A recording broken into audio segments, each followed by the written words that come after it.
All right, everybody, we are less than 2 weeks away. You know what I'm talking about. Kublai Khan, Orthodox, Past Comfort, and Go for Gold, of which we are sponsoring. And that's fucking awesome. And you know you want to be there. There's still some tickets for sale. You can pick them up from a local band, $15 the day. No, $15 pre-sale, $17 a day of the show. Save the $2.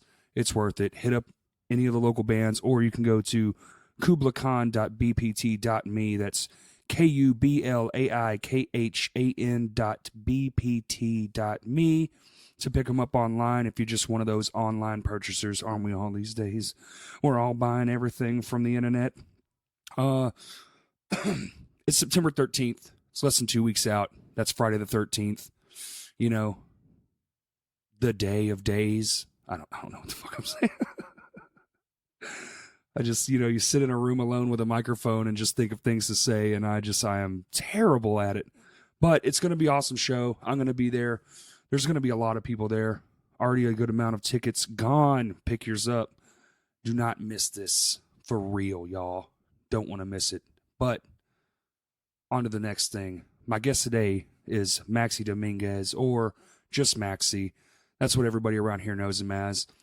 He does the printing stuff. You know him as the print guy.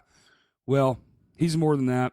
And I was kind of just thinking we were going to talk shop about t-shirt making, business stuff, but it really ended up being a really poignant conversation, and just, it was really amazing. I was enthralled. He has a lot of heart, a lot of passion for the things he's into. He does work with a really great group, and I'm just going to kind of let this podcast speak for itself. I don't think I can add anything here that he doesn't say for himself on the microphone. It was a really great conversation.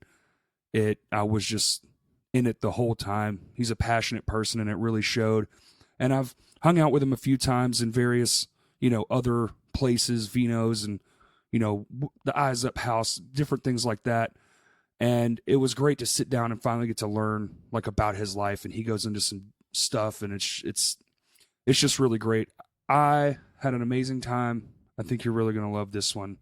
Thanks, everybody, and enjoy the conversation.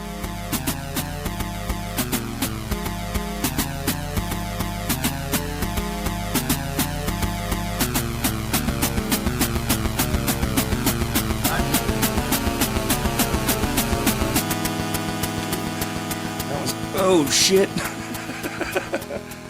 I love it. Just about a fist away or whatever. It's already rolling, so we'll just we'll do the classic intro.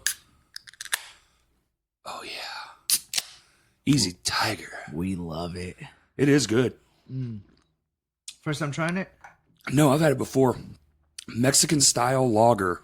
Hey, I ain't no Mexican though, but you know what? I do love the Easy Tiger. It's a solid beer. It's good, man. It hits the back. It truly does. It truly does. Man, I'll just keep drinking it. Oh, yeah. Keep them pouring, baby. Keep them pouring. I wish I had about 20 of these. Where's the hearty stock at? Well, I had to learn that lesson the hard way about getting too drunk on a podcast. Right. Because my brain, I'm a big guy, but I'm very susceptible to things, nicotine, beer, whiskey, stuff like that. Like my body, I'm a lightweight. It just straight marijuana, up it just works so well. Way too good. That's a double-edged sword, though, right? Yeah. Because it's you get to have fun, but sometimes that fun can just go a bit overboard pretty quick. Pretty quick. For me, it goes quick. After about 6 beers, I should be stopped. Yeah. I'm glad that finally I'm in a place where that's the same thing for me. You know? I mean, you asked me in my 21, 22, 23. Dude. I'm like, where's the 24, 30 pack? All day. Yeah, dude, this weekend's been one of the busier weekends I've had in a long time. I didn't even realize it was going to be that busy, but I've had about 8 hours of sleep the whole weekend. It's like 4 hours a night. It's a bit intense. It's intense. It wasn't even supposed to be that busy, but I don't know how to say no. It's like a friend of mine hit me up Friday. He was like, "Hey, can I come do a podcast at your studio?" And I was like, "Sure. Why not?" I wasn't really doing anything, but I was. Were you just kind of hosting it for them? I was running the spaceship command center over here. Gotcha. Like they were in here talking and I was just back there. Basically, you just watch lines go by and Google shit while people are talking. Fair. But so they did that, and that was about an hour. And then after that, we could jump off into this too, but so here on Crash, we haven't really announced it yet, but we're starting a pay it forward program. Okay. A community-based kind of thing where, say you're an artist, and, you know, my big thing's music, but, you know, other people with like drawing and painting or with your t-shirts and all that other stuff. And a lot of my friends have like, you know, there's haves and have-nots and stuff like that. And sometimes life just kind of shits on people. Right. So I'm trying to arrange it where it's not a charity thing, but it's just say you're a keyboardist and you have like a keyboard in your closet that you had when you were 10 and you just don't use. I want to be like the middle ground to like bring me that and I'll find it a good home for even just a kid or someone who's just, you know, can't, you know, for whatever reason it is, find something for someone who can use it instead of just collecting dust in a closet. Yep. That's basically the thing. So after they left of the podcast, we actually did our first one. I'm not going to go into it yet because we haven't posted about it or anything, but we did a drum set. It took me about a month and a half to put it all together. And I found this vintage drum set and I completely polished it up. I even had to custom fabricate a bracket because the bracket was missing. Yeah. And luckily I took metal shop in high school. So it was like, you're like, I think I could do this little task. I was like, okay, I can get this shit. So I did that. And then I, you know, put it all together. And so when they left, I was still it was all still taken apart when they left at like midnight. So I had to put it all together, tune it, go out to my shed there, do the thing. And then the next day was when I was going to give it to the person who was meant for, you know? Right. And so I was up till about 2, woke up at 6, showed up, did that thing. And then that lasted till about noon. Then what I was just telling you about, then I was dealing with some computer issues, which I'm still dealing with. I'm currently, while we're doing this podcast, still trying to fix my fucking computer. But did that. And then had to go to a show in Hot Springs and do audio and film. So I had to like bring my portable rig, laptop, all these like special microphones, set up a couple different things and then film the set and blah, blah, blah, blah, blah. And so then I got home again at 2 last night. And then I was up early this morning working on that shit again. And now we're here. Just trying to get up and running. I get it. So it's been a wild ass weekend. Hey, though, you know, as long as those things get taken care of, you know, there's almost a sense of appreciation in all of that. Yeah. Those little quirks here and there that you have to take care of, right? Yeah. But on that, I would like to say if anyone's listening and has something in a closet, just artistic related, be it music, paint, t-shirts, whatever, holler at me in my DMs and we can try to work something out where it finds a good home. Yep. And you know, that's such a valid point though. That's something that I consistently think on a daily basis is the creating platforms, a platform in which I feel like everybody's inherited. Right? Yes. Everybody has something to offer through their creative passion, whether it be their workflow, something in your day-to-day basis has some sort of leverage that can help somebody else. I think so too, man. And I think, you know, that's something that I think about on a day-to-day basis simply because it's I believe that we're such a tight-knit community, right? We're small. It's small. That's the deal, man. Let's be honest about it. We're very small compared to even Memphis. It's like tiny. Teeny, we're tiny. just a grain. Yeah, we're a grain. Yeah. But you know what? We're one hell of a grain. Yeah. That's what I genuinely, truly believe. I think we're stronger than most. I 100%. And I agree with that. And I'll tell you why. You know, I come from a heritage where family orientation is, you know, the essence of our existence. You know, I was brought up in from Argentina, a Latino heritage in which our core values are inherited and amongst ourselves, right? Yep. To succeed, to struggle, to fight through struggle, but overcome struggle, not as a single entity, as a whole. Yeah. Right? 100%. It's everybody who makes up this heritage, the people left and right to you, brother, sister, neighbor, whatever it may be. The principle is always to come together, and in numbers, and in numbers there's strength. And taking that initiative, I mean, I feel like it's a principle that's been embedded into me as I've grown into, my adulthood and career. And it's something that's just, I consistently find myself implying in my day-to-day basis, right? Yeah. And I find that here in Little Rock, North Little Rock, whatever, this general demographic and area over here, we're very tight-knit. And, most people, I get asked all the time, like, what is it about Little Rock or this area that you love so much? I'm like, it's the family orientation that's inevitable and inherited in this community.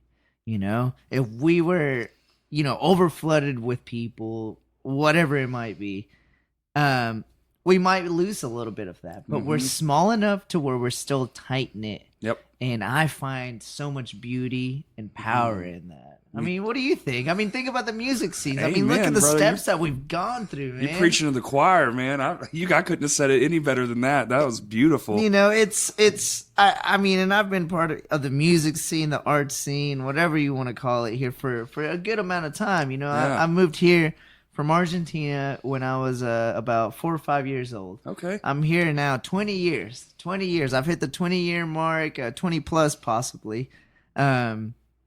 And it's straight from back home, straight to Little Rock, Arkansas. I've built everything that I know and all my core principles here in this beautiful city and state. And most people are like, Little Rock, what is that, right? Arkansas, right. What? Exactly. But I'm just like, man, you are missing out. That's what I tell them, man. Everywhere I go, when somebody gives me that, and I'm like, well, you've never clearly been. Exactly. It's fucking beautiful. And for the most part, it's a rich state in that. And we've gone through massive humps in terms of what a society is here in Little Rock, right? And I'm talking not just, I'm talking specifically in standpoints, right? We're finally coming to a point where we're all cohesive to each other. We're open-hearted. We're open-minded. Something that I feel like was a learning curve for a while, right? For sure. But I think, as time has progressed, we've definitely been breaking these barriers and pushing down these walls, Yeah, man. And you're seeing it more and more. I mean, it's all, it takes time to do things, build up, rebuild everything because back in like 07 or whatever, the downturn that everything went through. The recession or whatever it was. I don't know. I assume that's what it was that caused it all, where everybody just quit coming outside and all that stuff. But also, same time, man, in 07 was when the internet was like full swinging. Yep. So it's like social media became prominent, new platforms. Yeah, it's kind of hard to dictate like what actually caused it. It was probably all of it, as a whole. But the rebuilding process that's been happening over the last couple of years has been awesome. It's more ingrained than it's ever been. We were talking about this last night, man. My biggest fear, I was talking to Baker, Jeremy Baker. Yep. And we were outside of Maxine's, and I was saying, I think my biggest fear is that there's not enough younger people coming out and being inspired. When I was young, sorry, I'm burping, my first underground show, it wasn't one of my first live concerts. You go to a big arena and stuff, it's cool. But when you go to an underground show, there's like that extra connectivity because the band's right fucking there. Yep. And there's like that sense of amazement that you get from like your first, underground small venue show. And it's like just the wanderlust and all that stuff. You're, oh my God, kaleidoscope eyes and all those kinds of things. And that shit for me was so inspiring. I mean, it's still my life. I'm 35 years old. I've been doing it for 2 decades now, and it's still. I can walk into a venue and it's just like, oh man, it's so awesome. That's one of the things, because you have to think about that stuff. Being the older generation, like how do we inspire the next generation? Right. Yeah, how do we bridge the gaps and all that kind of stuff? It's a tough question, man. It's a tough one. It's a tough question. But I feel like Wanderlust was a good word that you used Yeah. for that, because that's genuinely the best word that you could use for what that euphoric feeling is, coming into a new world, right? That's been in your own backyard for, this whole time that you've been here, or have experienced, X town or X city, state, whatever it may be. But I mean, I can profoundly, still vividly remember the first time that I went to a metal show, right? Hell, I can remember the first time I went and saw Jungle Juice for the first time. And, shout out to the Juice, because the Juice was the juice that got me into my passion of what my music, what my passion of music is today, in terms of the appreciation that I have for it today. And furthermore, diving into that realm, first it was an unknown realm. Yep. That Wanderlust, I had it, and I wanted to dig a little deeper. Granted, I'm not gonna lie to you, it was an intimidating realm to dig into, right? It was the unknown, jumping into the dark. But usually in metal too, everybody seems tough. Right, you got the tough guy stigma. They're like, who's this punk ass kid? It makes it a little bit harder, especially back then. It does make it kind of hard to just like get your foot in, because you're like, But now thinking back on it, back in the day, I'm sure I thought I was like, they just don't want us here, or blah blah blah, whatever it might be. But in the reality, I have such a huge appreciation for that essence, simply due to the fact that now, as an adult looking back on it, I realize that something so beautiful and something so tight knit can't just be handed to you as simple as just a flyer or whatever. You really got to dive into and truly understand it. And if it's a fit, it's a fit. And if it's not a fit, then it's, respected, and you move forward from it, right? Sure. But through that fit, if it is a fit, I mean, I can tell you, I found myself through that. Oh yeah, me my too, man. my artistic passion, my core values were all only either encouraged or founded through a local music scene, or through, bands that I felt like I mutually aligned with. All of a sudden, I felt liberated. Yeah. As a teenager, right? I had all that teenage angst. Yeah, I was man. like, I fucking hate high school. I don't know what I'm doing, but you know what? I just don't want to be doing this or that. But at the end of the day, when it came down to the weekend or that one show during the week, I was like, you know what? I got a little bit of cash. I'm going to go out there. Because I felt liberated, And to me, that's so beautiful. And again, it's about building that bridge, right? It could have been a different story if we didn't have peers who essentially opened those doors to the next generation. Right? Yeah. I think everybody plays an important role in that, as the new generations and new scenes and new core demographics of kids come up and about, Yeah, and when I was young, you didn't have, there basically wasn't much. I mean, aside from what my dad grew up with, which would have been just the normal shit, a telephone, a black and white television, and everything else you just went outside and did. Right. Or you played an instrument or something like that, a hobby. So hobbies, that's kind of like where I'm thinking, like when you're young, even when we were young, even as when you were young, it's even different. There was some thing there that you could hobby and do that wasn't necessarily like a digital thing. Right. Like, you're not just on the internet all day. You're not just, because this is pretty recent. I'd say within the last 5 to 6 years, that's like the biggest upswing would be people in their, like Netflix and shit like that. Agreed.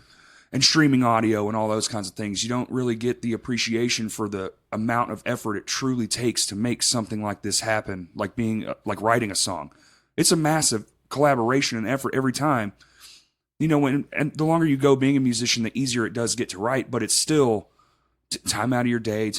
It's a lot of work, and you have to have 5 people agree that this is the song we're going to do, And I was thinking about that, like I was trying to take it back to the conversation I was having last night, to get younger people to come to shows. Like, one of my best friends brought his daughter to a show, and she's like 11. Yep. And she saw like her first small venue show.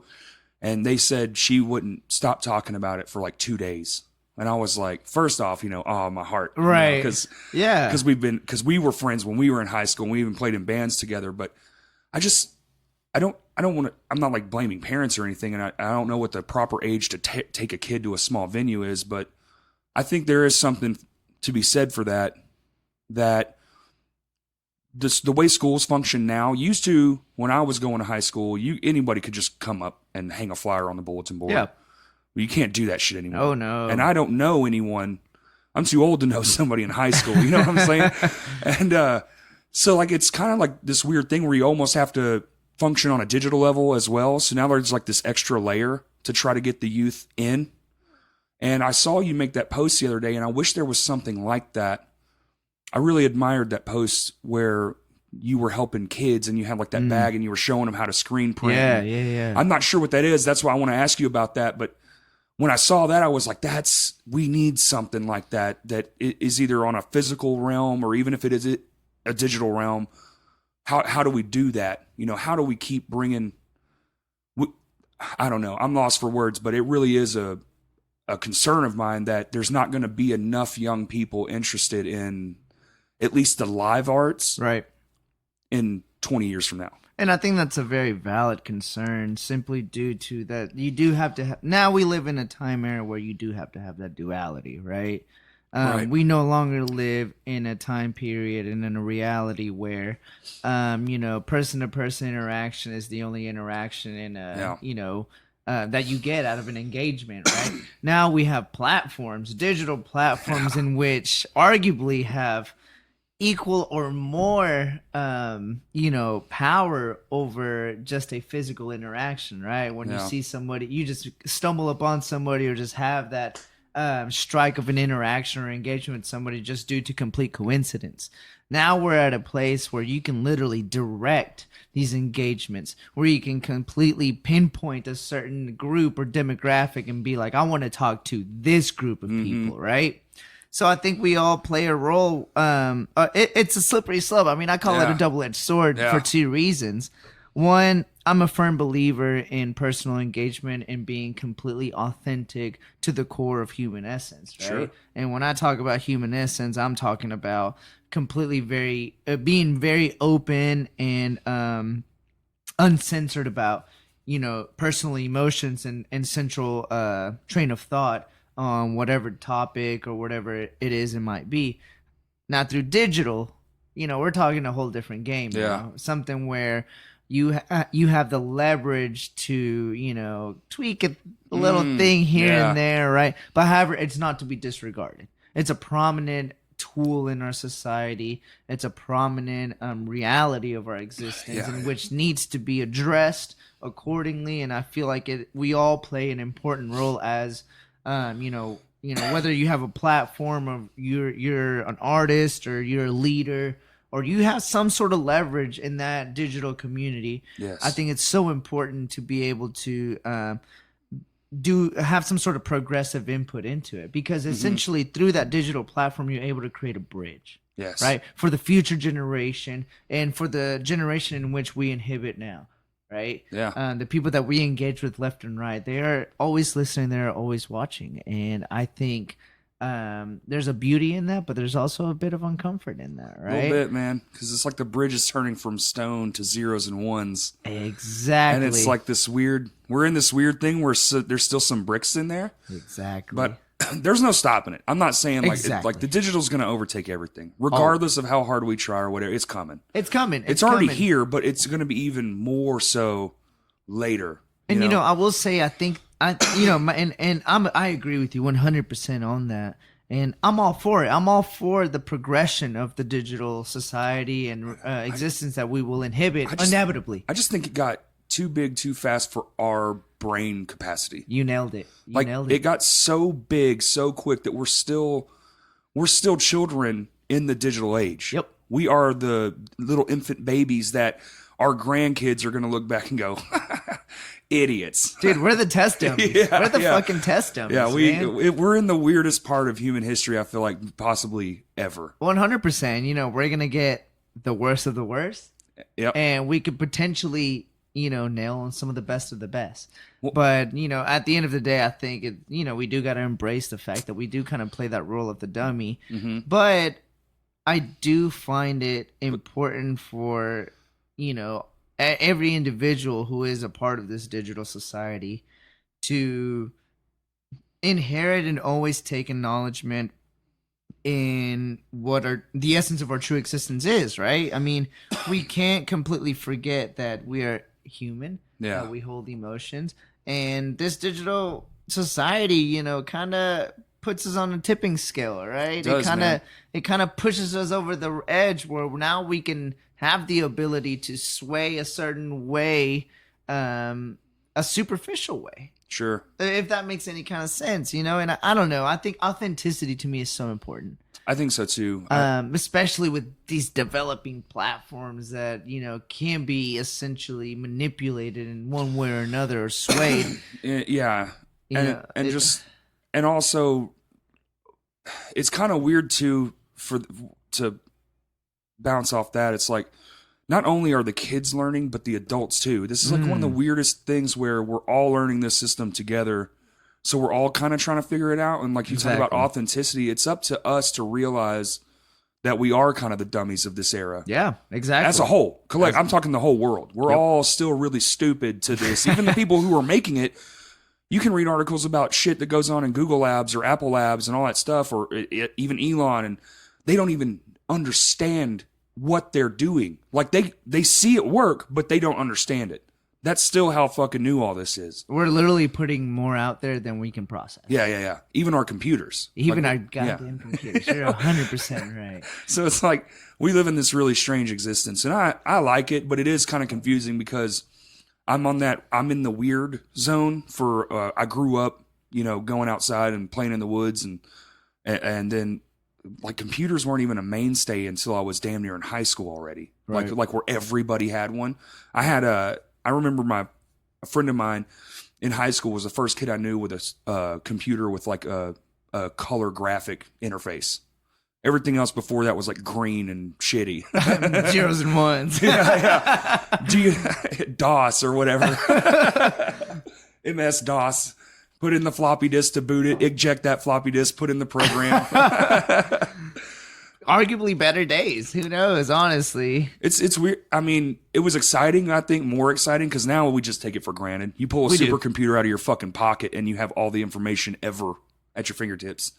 And again, I think it is, like you said, something that we take for granted on a day-to-day basis. I'm really hoping that as a society that we can move forward and take this this tool and leverage that we've been granted, that we've been essentially blessed with, but do it for the future development of humanity as a whole. I mean, I truly worry, and again, a lot of it is based on back again to my heritage, right? Like where it's all about family orientation, and I'm so scared of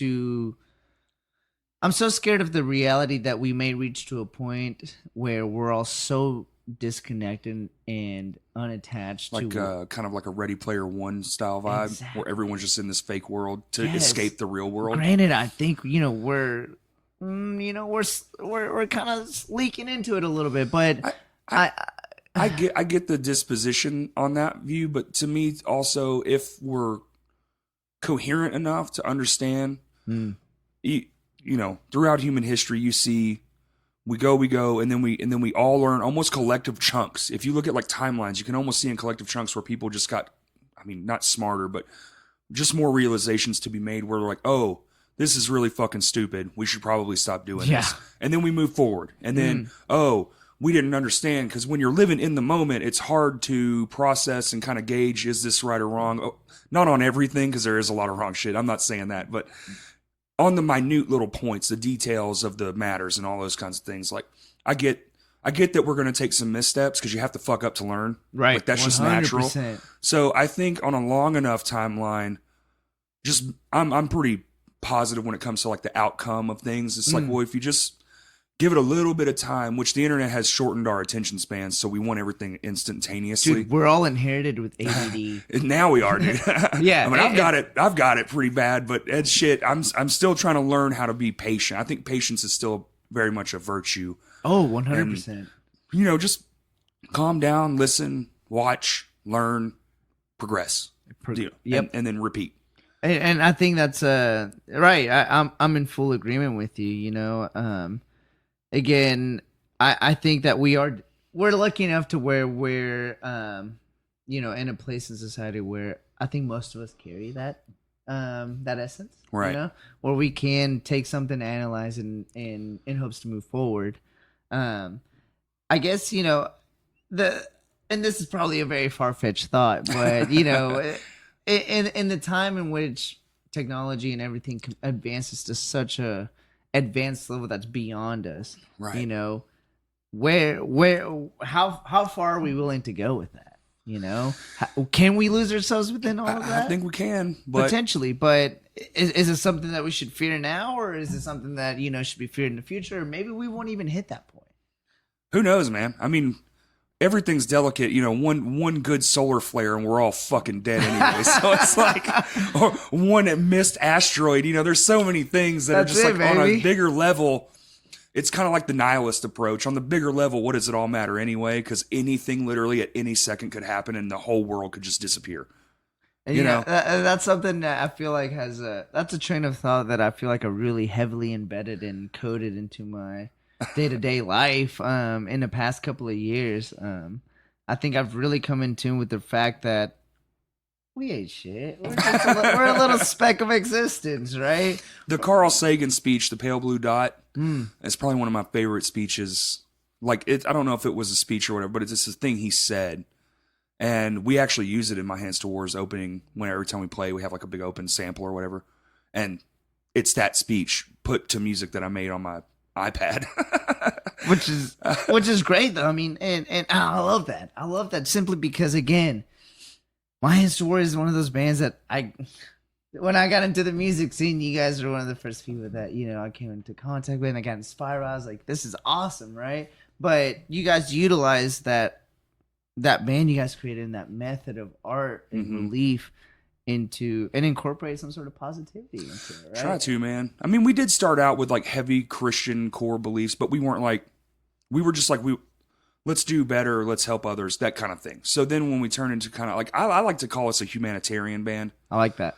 We don't have, you know, some of us are atheists, some of us are agnostics, some of us are still believers, and that's all good, but we're all together doing the thing, and we're trying to just, one, make the best music we can that we know how to make, and then two, how do we push ourselves far enough that while we're on stage, like you said, we can inspire people just from our performance aspect, because our music's a little rough around the edges as far as like complete coherency. Like, it's hard for some just avid music listener to just walk in and understand what it is we're doing, the technicality level. But we want to show people through our live performances, and you know, Todd's screaming the whole time and hanging off the fucking rafters. Yeah. But we want to show the passion. And then if you want to follow through and be like, wow, they clearly have a heart for what they're doing, let me find out what it is actually about. Because I know you're not going to understand every word he's saying. You know, even I still don't know some of the lyrics. And I'm in the damn band, yeah.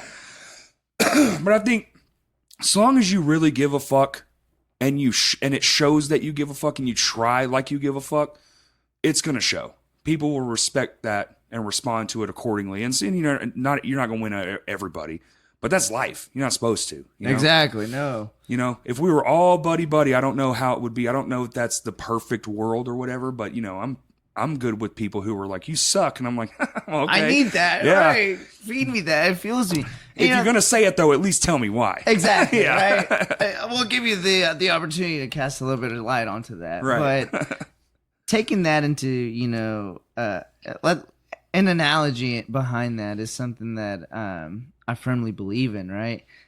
So, for example, with Raiz, right, the brand that I started some years back, one key message kind of aligns to what you just said is, you know, being able to take in that negativity for in coordination to the positivity, right? You cannot have one without the other. Can't. You truly cannot. And I found so much comfort in that. In the last couple of years, honestly, arguably some of the hardest years of my life, but so much comfort has come out of that analogy. And I think that it's so important that we all express that analogy. I mean, if you're a believer in that analogy, because we do not live in a black and white existence, No, right? there's a lot of gray. There's a lot of gray. Yeah. There's a lot of, pain and hurt, but also a lot of beauty and magnificent moments that we're, all very privileged to experience at one point or another. But and I guess, at times I dive so deep into it that, I get concerned that people might lose sight of that, right? That I feel like some people might dive or be too focused on the fact that everything's got to be perfect, picture perfect, right? Or everything is so bad that I just cannot come out of it. And those feelings and perspectives are all valid. I'm just hoping that, key players and just everybody can play some sort of role to kind of level that out. Both things are both inherited, and create an ultimate balance, right? I mean, I don't know. It's a bit far fetched, right? But it's just no, it's not. I dive that deep into it. I think that's what a lot of people think, man. I think we're just in a weird part of history. I think if we can get past all this shit without blowing ourselves up, truly, realistically speaking, or at least coming unraveled. If we can just hold, if the strings can hold, I think if we go long enough, the people ahead of us will be able to look back and be like, this is where we fucked up or they fucked up, and let's not do this, right. And a lot of things, it just takes so long, 100 years, 200 years. It's like, that's a long fucking time to figure out you fucked up, Truly, though, truly. But I think we're better at it. I think, speaking positively, I think we're better at recognizing shit now than we've ever been, because one of my favorite things is, like, if you look at, like, the 1200s to the 1500s, almost nothing was different. Everyone lived, ate, breathed, slept, shit the same way. And then 15 to 1800, it's a little different, not much, but sort of. We had like a car. The steam engine was invented, kind of thing. Threw in a little bit of spice in there. And there was a little pepper in there. The airplane had come into existence, sort of. I mean, it was a glider, but whatever. And then from the mid 1800s to the mid 1900s was arguably one of the biggest expansions in human history, period. The technology boom, the Industrial Revolution, all those things. And then from 1950 to now is maybe even crazier. We don't know yet because we're not far enough away from it, So it's like, I think we're doing better. I like to keep a positive outlook on things. I know there's a lot of bad shit, but also, if you just, sometimes what I like to do is just put the fucking phone down and go outside and just look around and talk to people. Like, for my job, I drive a lot. So I'm always in new places and I'm always talking to fucking new people. And it's always awesome. So let me ask you, do you define yourself as like an extrovert or an introvert more? It's weird because I feel like I'm in the middle. I used to be very to myself. And now as I've gotten older, I've been coming out more, like, just, and actually I give it all the credit to my wife, because when I met her, I was very like, I don't like, I'm just like, no, to myself. Like, I'm not afraid to go out. I go to concerts all the fucking time. I'm always somewhere. I'm never home. I hate being home. It's the weirdest thing, dude. Home is just a bed and a TV. That's all I see it as. It's crazy how much we pay for it, right? It's fucking stupid. Because if I could live in my fucking car, I'd live in my fucking car. But I give the credit to her, actually, because I like with you even, or because me and you have met recently, and I'm not afraid to just walk up to somebody anymore and just be like, "What's up? Hey, how are you? Who the hell are you, kid?" Yeah. What's your story? In the most kinding and loving way, though. Right. And I started this podcast, and I've had a whole bunch of people on here I've met maybe once, some never. So it's like, let's have a conversation. But isn't there such a beauty in that? I love that. Because man, I don't know what kicked it off for me, but I'm an extrovert. Like, people, the more people you can put in a room for me, the more energy I just take in, and it just fuels me, right? And there's something about just, I don't know if it's just my appreciation for just people or what they have to bring to a table, but at the end of the day, like, I get so enlightened and just so happy to interact with new people. Granted, sometimes I do have to overcome that fear, right? Sure. We all have that. We all have that goddamn fear. Some people are just intimidating, man. Really, though? Yeah. But you don't know why. You know, it's like inherent in you. It's something from long ago that's just in you, like, monster, you know? Exactly, like... But then you realize, oh, monster, look, teddy bear heart, you know? This man is actually the kindest man I ever fucking met. Exactly. Yeah. I think, well, that probably is from, you know, speaks to your heritage, man. Everybody I know from, like, especially, like, Latin America, stuff like that, man, just the fucking sweetest, always. In my profession, I meet a lot of Latino people, Mexicans, all that stuff, like, from all different parts of South America and Mexico. And never is it bad, ever. They're always the same. And the more people you get around, the more they want to talk and be like, ah. And my buddy David, who's from Mexico, just moved here like a few years back. Man, he's the best. He'll come on Fridays for his paycheck and stuff. And we're all outside in the shop just bullshitting. And he brings that with him. His aura brings us all just sitting in there bullshitting. We'll ask him how to say fucked up shit in Spanish. He'll be like, what the fuck? See, it's awesome. You know, that makes my heart happy because, you know, hearing it, you know, that there is an appreciation between heritage to heritage for that. Just makes me thoroughly happy, you know, especially in a time that we're fucking in right now. You know, yeah, I agree. I don't like to be too political on here, but I know what you're saying, and it is like I was just not raised that way. My dad was a hippie, and I just, you know, as a boy, my father was the person I looked up to, and he worked, you know, landscaping his whole fucking life. So whenever I go with him, it's always traditionally been, you know, poor people or Latino people, you know, like, so I've been around it my entire life. I mean, when we moved here from Dallas, I went to Cloverdale Elementary. Oh, hell yeah. Yeah, which is predominantly black school. And I was one of, I think, like 6 white kids there. Yeah. All my friends were black. And at young ages, that's important, man. I think that is incredibly important. Man, I agree with you. Because you realize sometimes, like, whatever is whatever, you know? But a lot of it, you're just like, you're out of your mind. That's such a stupid way to think. And wait, like, so you're from Dallas? Really? Yeah. Man, you know, I have to constantly battle the urge to just get up and move to Dallas. I had that, but you know, about probably 3 years ago, I started really appreciating this place. Yep. Because I went there, and I love Dallas, man. It was my home, and that's where I'm from. And every time I go there, it's just like fucking. I have this theory that based on elevation and where you're from and all those things, like when you're born into that environment and it's a part of you as much as you are a part of it. You're connected.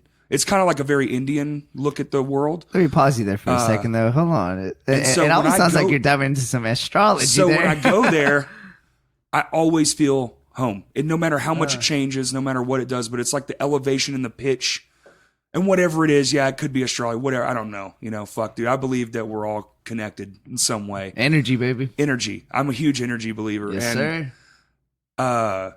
Every time I go there, man, it's just like when my friends are like, fuck Dallas, I'm like, you just haven't been with the right person. That's right. You need to go to Dallas with me and see it through my eyes. And I'll show you the funnest fucking place you've ever been to. Sir.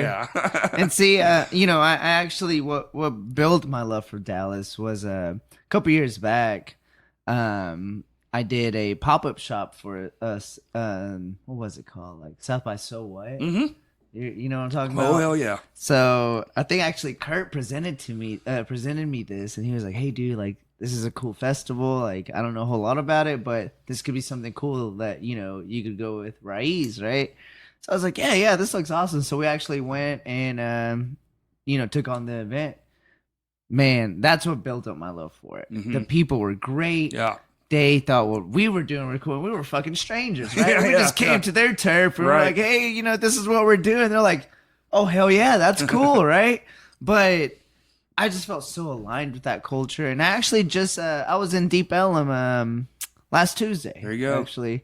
And again, it just kind of re-sparked that interest. And I'm hoping one day that either I can live there for a little while or something, you know? As much as I've been there and being from there, I've always said Little Rock is like a micro Dallas. We're 4 hours away. We're 20 years behind, but the vibes are very similar. Yes. For me, for myself personally. When I go downtown, I feel that. When I go downtown Dallas, I feel like there's some similarities there. And it could just be a downtown vibe. You know, I don't know. Nah, but I've been I'd to like some to believe that downtowns we're and I'm into like, something. We're onto something. Yeah, there you go. That's what I'd like to believe. I mean, we've always mirrored them, and even a lot of our, I mean, even our, if you look at just like our engineering of how Little Rock is set up, we get a lot of pull from that place. Like we even bring in engineers from there. Like they, like the bridge system at 630, 430 interchange. That's straight out of fucking Texas. Like you go to Texas, that's every other bridge. I thought I saw a similarity there. Got the fancy shit on the walls, like for no fucking reason. Let's put some trees in this concrete. It'll make it spicy. Aesthetics, ain't Yeah, it? yeah. If we're gonna fill everything up with concrete and cut down all the trees, we should at least, emboss some on the sides of our buildings. Well, pizzazz, right? Hey, I'm all for it though. I'm all for it. Me too. I mean, and thank God for that intersection because holy shit, it was the worst. It was the fucking worst. It was the worst. Are you ready for the new intersection at Broadway? It's gonna be like 8 lanes. Yes, please. Dude, Thank you. Yeah. Please. Do you know when they're expected to get that done? No, but it's gonna be a big one because they can't move the bridge, so they have to physically build it like on the water. And then they have to implode the one in place and then put it back in place. So you're not going to be able to go over that bridge for like, I think they said like 3 months. Jesus. It's going to be a fucking nightmare. But when it's done, heaven, baby. Oh, Heaven. yeah. Look at this. I can just pull on it. I don't have to speed up and almost die. And Right. I don't have to be an asshole to the guy right next to me. So being in Little Rock and all that stuff in the music scene era, do you play music at all on No keyboards or no, guitars? and it's something that I like to. I'm a master of none. Okay, I've dove myself into all different kinds of realms and experimented with this and that. Right, and music is one of those things that I've always have wished I had the guts to dive into. I'm not gonna lie to you. I own a drum set at my house. I was gonna say you seem like a drummer or a pianist to me. And for me, it's always been drums. I've always been so intrigued by drums, right? And looking up to you, Beat the shit out of them, man. Just go for it. And I own one, and I tried it for a little while, and I will say I have a very short attention span. So like the learning curve for me, and one, I didn't have anybody to teach me. I kind of tried to teach myself. Yep. Mistake probably. No. But I had fun with it, and I think I'm very hard on myself. I'm definitely somebody who's I'm my own worst enemy. Very hard on myself, so I kind of was pretty quick to put it down as soon as I found that I felt like I wasn't adequate enough. Right? But now that I'm older, I'm like, it's something that I would like to dive into. But in terms of music, man, no, that's something that I will definitely dive into. So I can definitely tell you that's every musician always forever. Really, dude, even me still. I mean, we're it's been announced now, the cover show. Yeah, we're doing Every Time I Die, and I shit on myself. Unbelievable. I'm the worst drummer in the world. Everything I do is shit. I don't deserve these sticks. I can't play drums. And then we're learning these Every Time I Die songs. And now that I have another newfound respect for that band, because they're already top tier on my list. Oh yeah. And now that I'm breaking how they function apart and trying to put it together in my own version, holy shit. So I think I was telling somebody, or I think I made a post about it, I'm going to be a better drummer after this. But even after that, I'll still be like, I'm not good enough. Right. I don't know what I'm doing here. It's forever. Even my friends who are, I know some of the most talented fucking people maybe on the planet, and they are the same way. So you already got the mentality. Well, let me ask you though, what broke that barrier for you though? Because at the end of the day, I think it's. Are you talking about the trying barrier to keep it going, or? Right. Well, I mean, you're your own worst enemy, but at the end of the day, you still push forward, right? Well, a lot of that's probably just my warrior mentality, and also apparently I'm pretty competitive. So when somebody says I can't, I'll fucking show you. I like that because I can align with that. I think, personally speaking, I didn't actually consider myself a real musician until this year. Really? Yeah.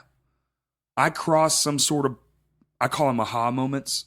I've mentioned that a few times on here, but you just, and probably like even with like your screen printing and stuff, oh, fucking that's, you can go to sleep struggling and then have a dream and be like, wake up and be like, I'm an idiot. I can't believe that's just so simple, you know? And, I mean, I'm being honest with you. I've said that a few times. I don't know if I've said it on here, but like this year is the first time I consider myself like good enough. I crossed some sort of barrier where I'm good enough that I can sit down confidently.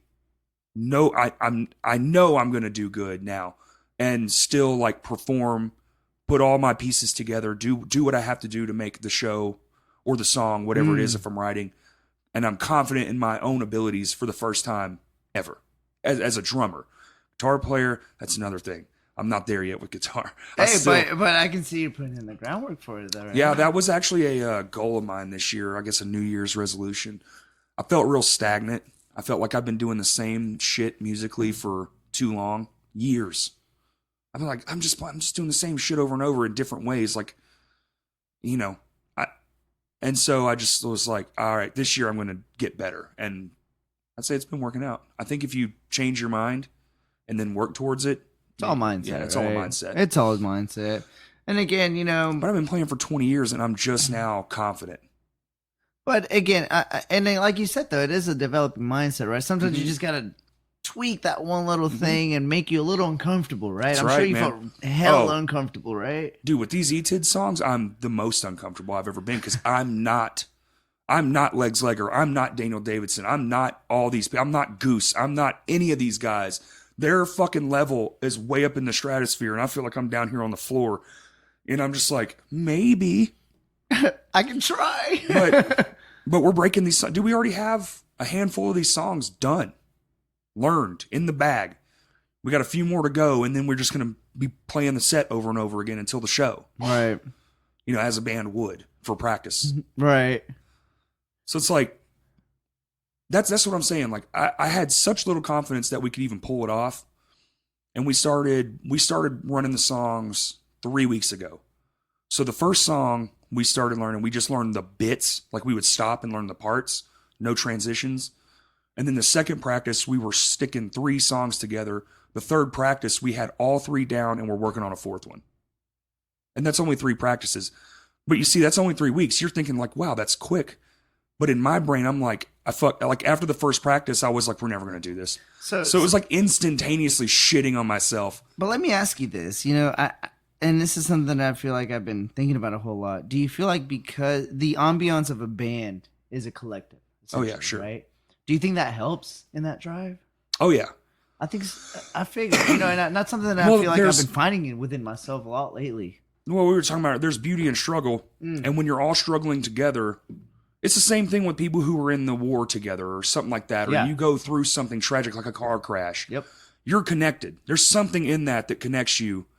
It's forever. There, you don't lose it. And, you know, I've got band members that I don't even speak to anymore, but I still have that connection with them because we went through all that shit together. Like we were, what you would say, like in the music, it'd be like you're in the trenches, like riding and, you know, being on the road or going to shows and just like making no money and just being down and out. But that shit not only brings you together, but also when you watch the guy across from you, even as something as simple as struggling with a guitar part, you realize your own shit.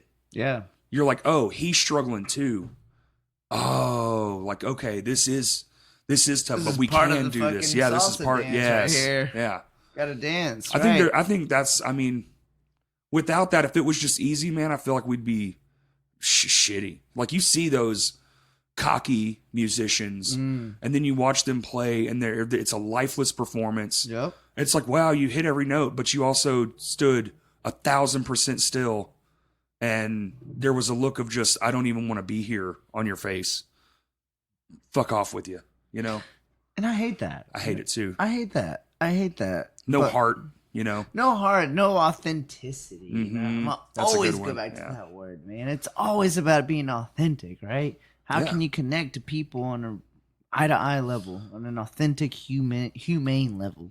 And also, if you're that good, try something different like arrangements or something. Try something that is going to push you. Because no matter how I've progressed, I'm always trying something even harder, Or even if it's, well, you're that good. Okay, well, now be that good and move around.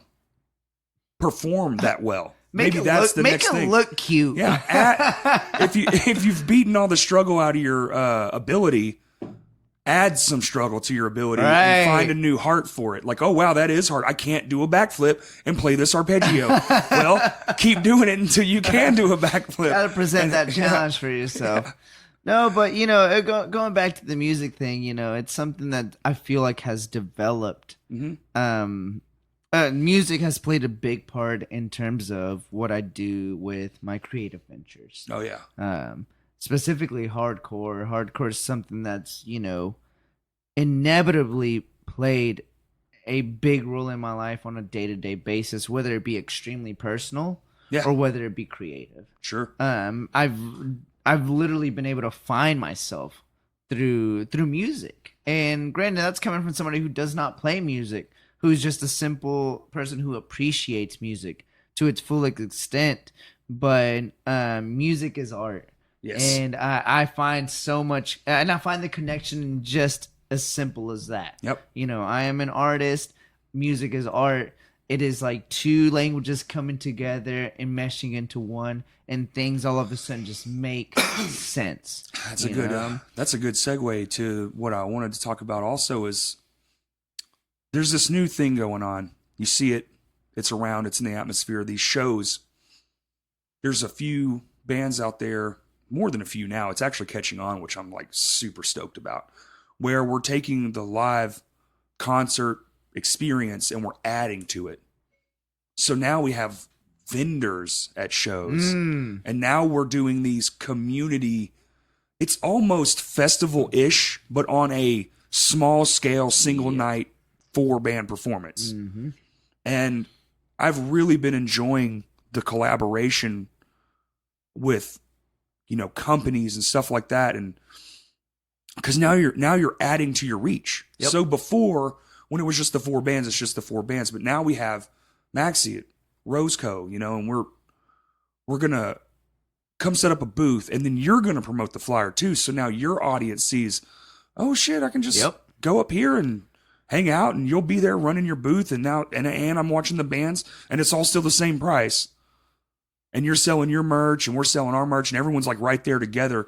And you have like at Jeremy's farewell skate coat thing, there was like 3 different ones. Yep. I love that aspect of the new local business people coming up, such as yourself, Jeremy, Micah, all these people, the Dogtown Barber Lounge guys. Yeah. Everyone's coming up, and we're all inviting everyone into all of our artistic spaces. I think that's going to play a huge role moving forward with, shows. I 100% agree. I mean, whether it be shows or just artistic ventures for the local community as a whole. Like Kurt's thing, the art gallery, like galleries and stuff. Exactly. Yeah. And and that's something that I've been seeing come to fruition a lot lately, and something that I couldn't cheese hard enough about it. Because people are all of a sudden, we're finally getting to a place as a community where we're breaking barriers, right? Mm-hmm. Just because I'm not a musician like you are does not mean that we don't align artistically as creatives. That's right. And I feel like that was that was a hump at one point or another, and I think that's a hump that a lot of cities and probably places all over the country experience, right? There's these barriers amongst community to community based on the actual platform and creative venture that you take on. But again, being a city like we are, which is fairly small, yet we have 1 or 2 options. We can either be each other's worst enemies. That's it. Or we can be each other's best friends. Let's blur the lines as to what it is. Blur the lines. Yeah. And right now, so I own 2 businesses, but I also work for a nonprofit organization in which whose sole focus is to be able to merge the lines of STEM education with arts. Mm-hmm. We call it STEAM. That's nice. So it's nice. It has a nice ring to it. But essentially what we're doing is we're taking, high-tech technology and, traditional art methods and combining them into one. Yeah. And I've been with this organization for about almost a year now, and it's been extremely eye-opening to the sense that I came in as an artist but now I call myself also a maker because I've been able to take in these other elements of creation, which are just as equally valid as an artist who can create and paint or screen print or whatever musician, whatever it may be. There's ways to blur the lines, and it's been able to give me this such big insight and scope on what a community and society can be as a whole. Whenever all of a sudden you're able to create a platform or just a community in which everybody is valid equally and has equal input for the greater for a much bigger picture. That's right. Right? Yep. So I'm so happy that we're finally we're there. We are there. We are getting we're in like this new era. It's small right now, but it's growing. But I love it. Yeah. I love it because again, it's and taking that concept, taking that I come from a business background as well. I went to school for entrepreneurship, and entrepreneurship is something, when it comes down to business, people will tell you it's very black and white. It's just all dollar signs. What's where's the profit? Where's this? Where's as they say in Shark Tank? Where's the equity in this? Right? Equity. Yeah. Okay. But fuck all that nonsense. Yeah, honestly, you got to take a blend of everything. So we're taking the creatives and we're creating a centralized network. Where, like you said, all of a sudden you're putting on a show, but you invited me into it, and Jeremy and this guy and this guy. All of a sudden, their pool, my pool, their pool, and your pool come together into one central network, expanding the coverage and exposure of what the local, the artist and local community has to offer.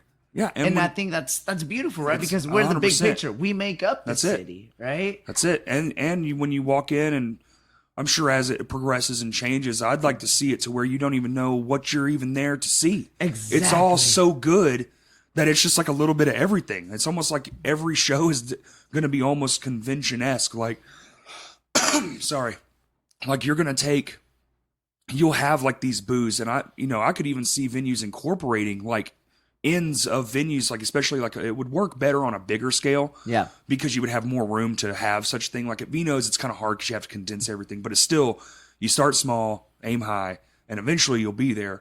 But it's every show that has done this that I've seen so far, and it's really been blowing up the last probably year-ish.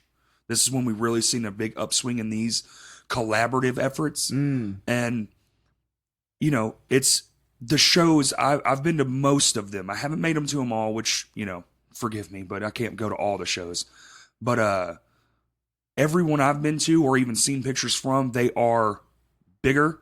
The experiences are better from what I hear, and especially for myself, because there's more to interact with, which, again, as the internet gets more indoctrinated into our brains and technology gets more, indoctrinated into our brains, we want more.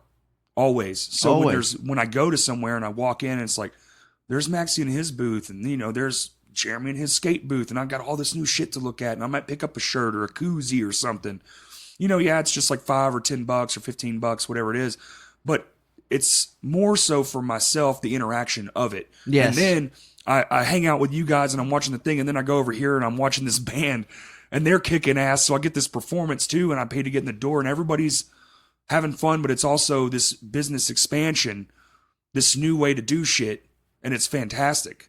And we're also, I feel like, aligning with the humane characteristics that we've developed as a society, right? I mean, we got a very short attention span. We need shit to fucking, make us excited, or be like, ooh, what's that? Ooh, what's that? Ooh, what's going on over there, right? It's almost like we're inventing our own micro city-style aspect inside of our own micro cities.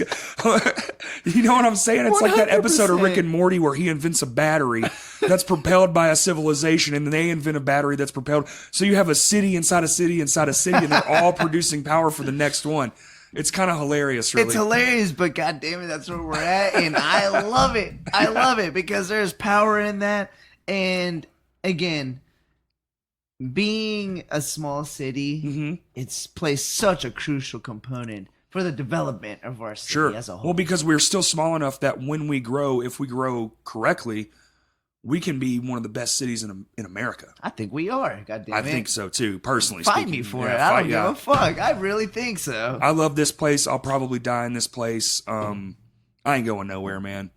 And whatever. I love to hear you say that, because people have times have questions like, why don't you just go somewhere else? Right? Yeah, sure. Like you want to do all these crazy things. Well, why are you here to do it? Right. And I'm like, well, because this is my home. Mm-hmm.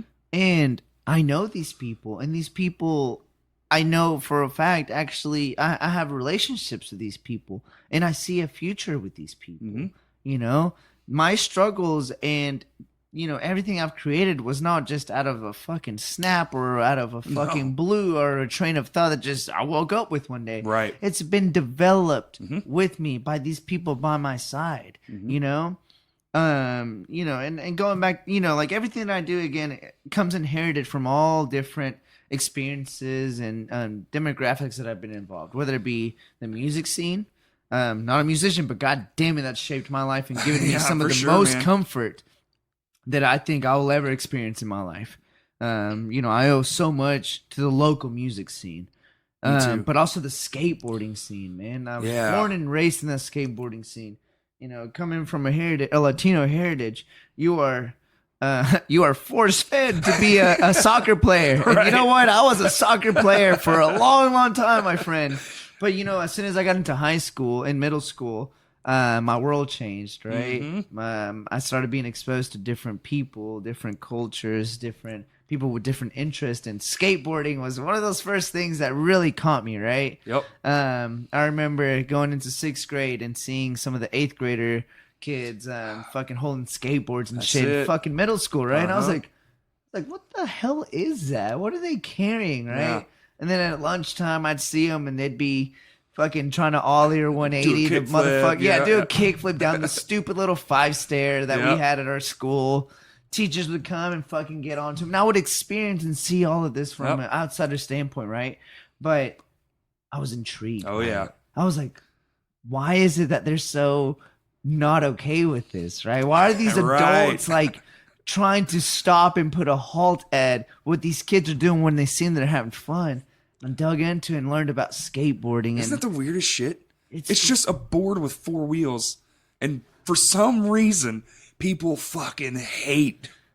I mean, they just outright hate skateboarding. They hate it, man. It's insane. I mean, granted, I don't know if you've ever gotten hit on the ankle with a skateboard. Oh yeah, that shit fucking hurts. I tried my hand at skating.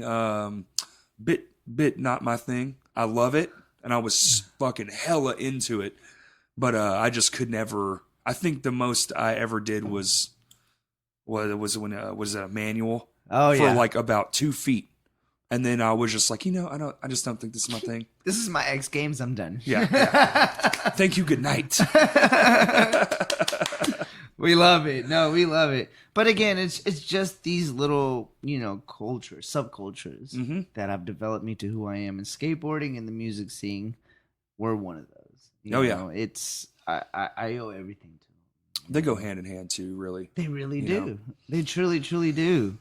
But I think music goes with everything. It's a language, and we're all in tune to certain frequencies, and what's coming out of those speakers is nothing but frequency that we manipulated through some sort of mechanical device. You're like, ooh, I like that. Mm-hmm. I think I'm gonna follow that that frequency right there. Yeah, 100%. But yeah, it's all a learning curve, I think, and eventually you find yourself in what you're aligned with. Yeah, man, for sure. Yeah, and I urge people to go out and try. I'm always like a do new shit kind of guy because it's like, well, sometimes I have to be convinced, but you'll never know unless you get out there and do it. Like skating's cool. I tried skating. Guess what? Not for me. There's no fucking But you way. found a kick out of it, though. Right? Oh, yeah, dude. Right? I had fun. Don't get me wrong. This town was small as fuck when that was going on, too. So we didn't have anything. There was no skate park, no nothing. And the community of skate kids that did exist was very small. Incredibly small. There's only like 3,000 people that lived in this city when that was a thing for myself. Right. In like junior high or whatever it was. probably late middle school, kind of like you, same kind of era. I feel like that's when you really start. I feel like that's when the angst really starts revving up. So you just go against every grain you can find. Literally, dude. Whatever But you can get your hands on. Music stuck with me the most, and I used to bring my guitar to school, and any of my friends that listen can tell you. I mean, I had it. I was like glued to it. It was under my desk, you know. Music? Yeah, like my guitar. I would just bring my guitar to school Shut up, and just sit in the thing and play. And like I was terrible, but you know, I didn't want to do anything else at that point. Once I figured it out, I was just like, this is what I want to do forever. And see, man, like I have the most profound and intense respect for musicians, truly. And I think that's why I guess I wanted to be one. I've always wanted to be one. You know, I've always appreciated and admired it so much because I feel like it does take, this sense of confidence to just be like, fuck you. Honestly, to just have this sense of fuck you. I love this music. Yep. This is what I do. And then to present it to everybody else. A kickflip is a kickflip. Right. Music has multi-languages. It's beautiful. And it can only be interpreted by the single user. Like me and you can hear a song and interpret it 1,000% different. Exactly. And we can get the same joy, like, wow, this song kicks ass, and then we talk about it and you're like, wow, I didn't get that. I got this, blah, blah, blah. Exactly. Yeah, it's it's just like languages, man. It's just like languages to me. Like it is a language. It's part of the lexicon of languages where I can speak to you through something using notes. I mean, it's no different. It's a beautiful language too. I love it, man. And I think a lot of it in the early days is what we'll call blissful ignorance. Because as you go, and especially when you learn your first few chords and you learn chord changes, which was particularly difficult for me, you get a little like, oh, wow, oh, yeah, oh, okay, oh, look at me. Shit, looking kind of cute all of a sudden. You kind of forget that you suck. And then you get in a band. And then you start doing that shit. Now you're cool. Now you got a gig. Now you got the gigs. Now you sit on stage and 2 people showed up and you're like, fuck, dude, we're going to be millionaires. We're going to be millionaires. We made it. Yeah, we made it. Oh, dude. Yeah, I can't tell you how many times I've said that in my life. But, and then you hit a point where I feel like one of the best things I did as a musician was I started working at concerts with real musicians and seeing what it takes to actually put into like a real show. I think that's the single best thing I ever did, especially for when it comes to like our live shows and performance art. I always tell people I'm not a musician. I'm a performance artist who happens to know how to play an instrument. That's kind of how I perceive it more just in my own head. Right. But I do think that was important. I think if you're going to be in tune with something, you have to view it from all angles. I've been the guy fucked over in the band, and I've been on the other side of that coin watching a band get fucked over, and I've seen both view sides play out for both reasons in different ways. Like I've seen the band be wrong, and I've seen the promoter be wrong, and I've been in both sides. So my informed opinion on the matter is, you have to take some things in stride, and there is like just and unjust classifications for all that stuff. But I think the more you do inside those realms, because music is massive. Right. It ain't just bands on a stage.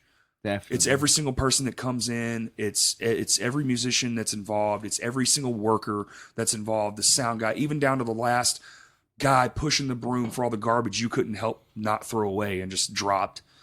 All that shit matters. It all matters. And from start to finish, it took every single bit of those people to make that happen. Like when you think about an average show, even on our end, say it's 100-person show, right? That's 100 people that had to come from 100 places that showed up to a thing collectively in agreement that this is going to be fun. And then those bands had to come from, so if there's 4 bands, 5 members of the band, what's that, 20? That's 20 different lives all coming together with all their shit, sitting up on stage in agreement. A sound man has to come from his home. Yep. Like, you just think about all the lives intertwining in these single moments and what it takes to make all that happen. It is it's awesome to think about, because it's nothing to just sit at home and pop on fucking Hulu and just, binge watch till your brain starts drooling. It's a beautiful picture, truly. And so it is. I think every show is a work of art, even if you manage to only get 10 out. I'm a firm believer that if you put your heart into it, because man, I've seen some great bands that suck ass, and I would never watch again a day in my life. Heart, right? It's the heart, and I've seen the shittiest bands.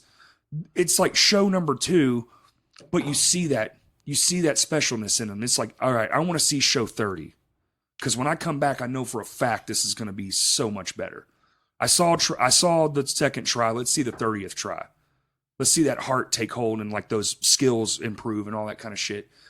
Because all that shit can be learned, right? Yes. Compassion and true passion is only obtained through some sort of like, natural progress and just experience in which takes hold of you, right? Yep. So I completely get that. Everything can be attained and learned. What's like with your screen print? Let's go to your screen print and stuff, man. Like how you didn't just start out and go, man, I'm badass at this. Fuck like no. you did our shirts, and dude, it's one of the cleanest prints I've ever seen. Thank you. It was from a Kurt Lunsford photo. You did some sort of voodoo magic where you made it into an actual picture that can go on a screen, and then so it's a black on white shirt or a black shirt with white print, but the white print, the ink is so vivid. Dude, it's one of the cleanest. And that makes me so happy to hear because, those are actually some of the hardest shirts to print. The ones that you take an actual photograph and print them into an actual garment. How do you even let's start there. How the fuck? How did you even did you just reverse the image and then print the negative? Right. So you take a photo. Okay. It can work with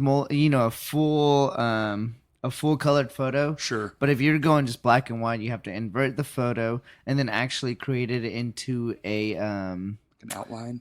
Well, you actually have to make it into dot work. We call that halftones. So you turn them into dots per inch circles. Yes. So it's just a tiny, tiny little circles that make up this whole image, right? That's what printing is, right? Exactly. It's just tiny dots of ink. Exactly. And I mean, if you think of photography, it actually makes complete sense because when we're talking about resolution, right? You have all sorts of resolutions. Photography is based on pixels. Sure.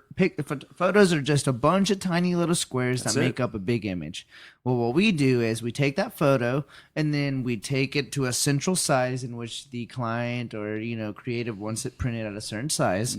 And we convert their pixelated photo into little tiny pixels that we call halftones, but they're just tiny little squares or circles that make up the image. They're just microscopic. So from far away, it looks like, oh, that's the real photo. But you look at it, you're like, it's just a bunch of tiny little circles. And isn't it weird how distorted it gets the smaller you go?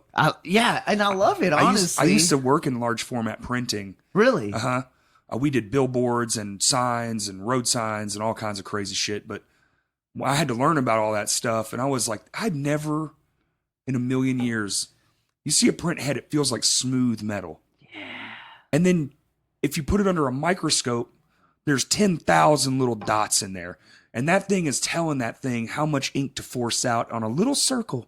The dot. Dots per inch. It's crazy. We're talking microscopic over here. And then as it prints out, it's just like, boom, here's your image on this substrate. Fuck? What kind of black magic is this? It's all black magic. But, that whole workflow and method is something that makes that I appreciate so much. It's something honestly that I've taught myself. Sure. Screen printing and everything I've done is something that I've stumbled upon through some sort of process, and found some sort of interest and just kind of dove deeper into it, and it led me to something, right?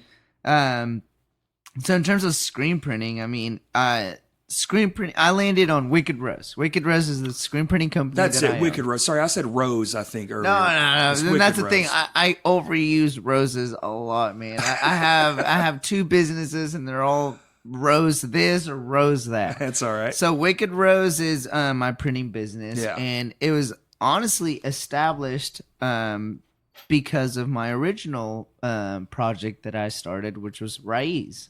Raiz is my clothing brand that I started in 2013. Okay. And Raiz is a Spanish word, which means root. Okay. And root I chose the name Raiz because I actually have a whole metaphor behind the brand and what I envisioned for it, right? My logo is an eye, which is a symbolism for enlightenment. Okay. Our mantra is stay true or stay true to you.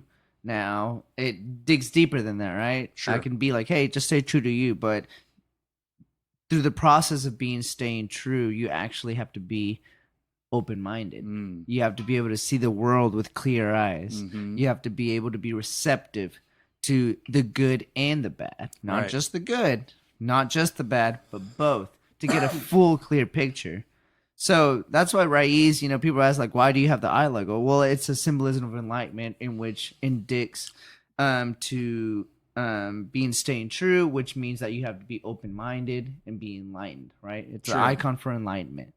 So what started Wicked Rose actually was in 2014-15. The brand started as just a cut and sew project. What I was doing was just going to Hobby Lobby or Joann's and being like, that paisley looks rad. I'm going to buy 3 yards of it and see what I can do with it. So what I did was I did a lot of pocket t-shirts. I would actually be in my room and I would cut out. I made these like paper templates of pocket t-shirts. And I would just fold them a certain way and use certain fabric glues. And then I would sew directly onto the garments. And it picked up. People were like, hey, that's cool. And granted... So you would sew a pocket of that particular flavor onto a shirt? Exactly. So I would That's go to... fucking dope, dude. I was going to Walmart, wherever there was a good sale on t-shirts. I was like, ooh, they got blank t-shirts. I'm going to go ahead and just buy a whole bunch of this, right? $3, $2. For sure. And then I'd go to Joann's or Hobby Lobby and be like, ooh, those fabrics. Those are cool prints. And granted... The way I landed on that was I was actually working at a nursing home for about 2 years.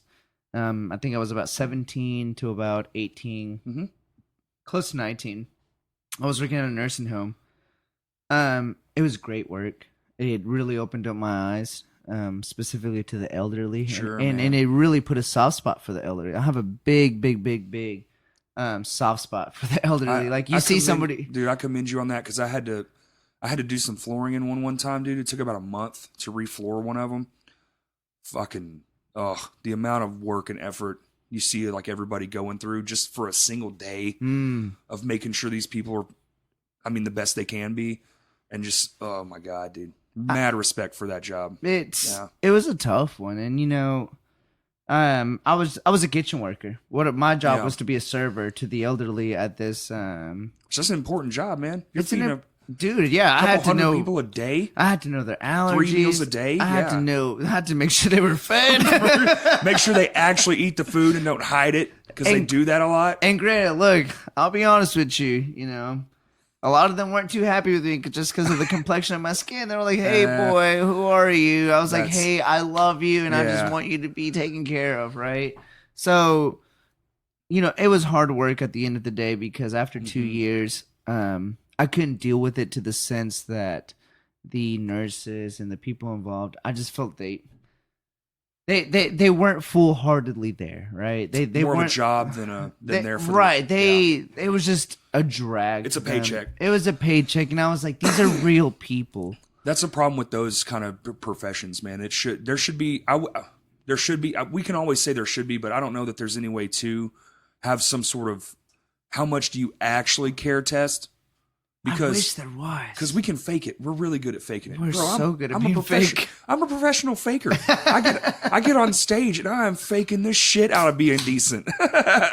and that's the nature of our just humanity. Sure, but man. It really dug lie deep to get into by. me. Lie to get by. Fake it till you make it. Right. That's it. And after a while, I just had to say, I can't do this anymore. It was starting to affect my mental health, my emotions. I felt depressed. I was like, I feel like I'm contributing to something. And I was just a fucking server. I had no leverage to go up. And as I tried, I was like, hey, like this so-and-so, I feel like it's not doing this and that. I'm like, okay, whatever. Right. And it hurt. It hurt so much. So I left. I had to leave. And I eventually... I was like, I don't know what to do. I was like, I could get a job. I don't know what I really want to do. I'm going to Sure. school right now. So I was like, I was very heavy in the skateboarding culture. And in this time and era, pocket t-shirts were actually very, very hot. Pocket tee, man. Dude, pocket tees, bro. They were Just a fucking normal. everywhere. You pick your colored t-shirt and you just saw a cool print. All of a sudden, sold. That right? boom, done. That's all it needed. Literally. And I went up to my niece who actually had a sewing machine and she knew some sewing. I was like, hey, I think I want to make some pocket t-shirts and just, sew a little bit. I was like, can you teach me? She's like, yeah. So she taught me how to just stitch a straight line. So I was like, a pocket t-shirt's what? 4 or 5 lines? I can do that, right? Yeah, 4. Yeah, there you go. Tops, right? So I was like, please teach me that. So she taught me that and I picked it up. And literally, I went into Joann's, picked up some cheetah fabric. I remember. Cheetah fabric. It was cheetah, nice. dude. Cheetah print. I was like, who doesn't like cheetah prints, right? Picked up a black t-shirt and just sewed it on there. And I put it on eBay. And I put it on eBay because I was scared as fuck. Of just showing your friends that you did something? Exactly. Really? Yeah, 100%. Embarrassed that you would sew or something? Was it like a masculinity thing? No, it was the fact that I felt like I had an idea. Okay. And I feared the fact that when I presented it to my peers and my friends, that they would just think it was Dismiss stupid. it. Yeah. That I was just trying to, either that it was funny, that it's just a little silly idea that was just going to go nowhere, right? Right. So I put it on eBay, the one place that I felt safe because nobody knew me.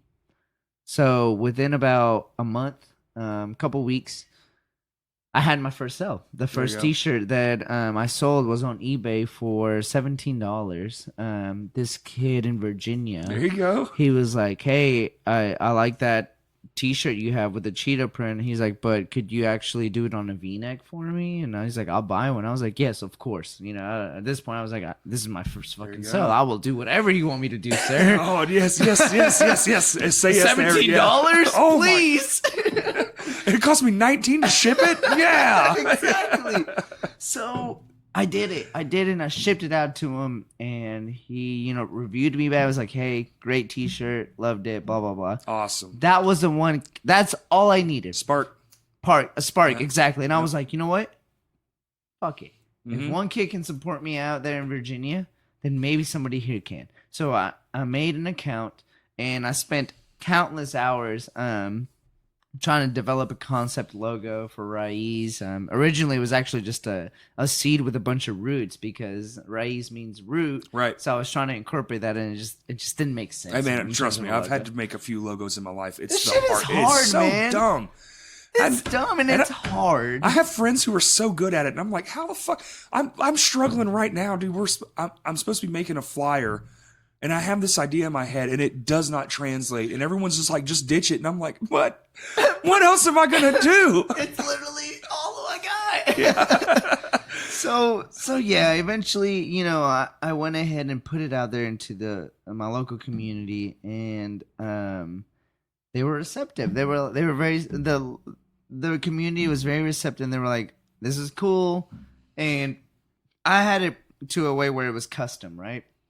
Let's say, you were someone who was interested. You're like, hey, I want a black t-shirt, but instead of that cheetah print, I want a paisley print. Okay.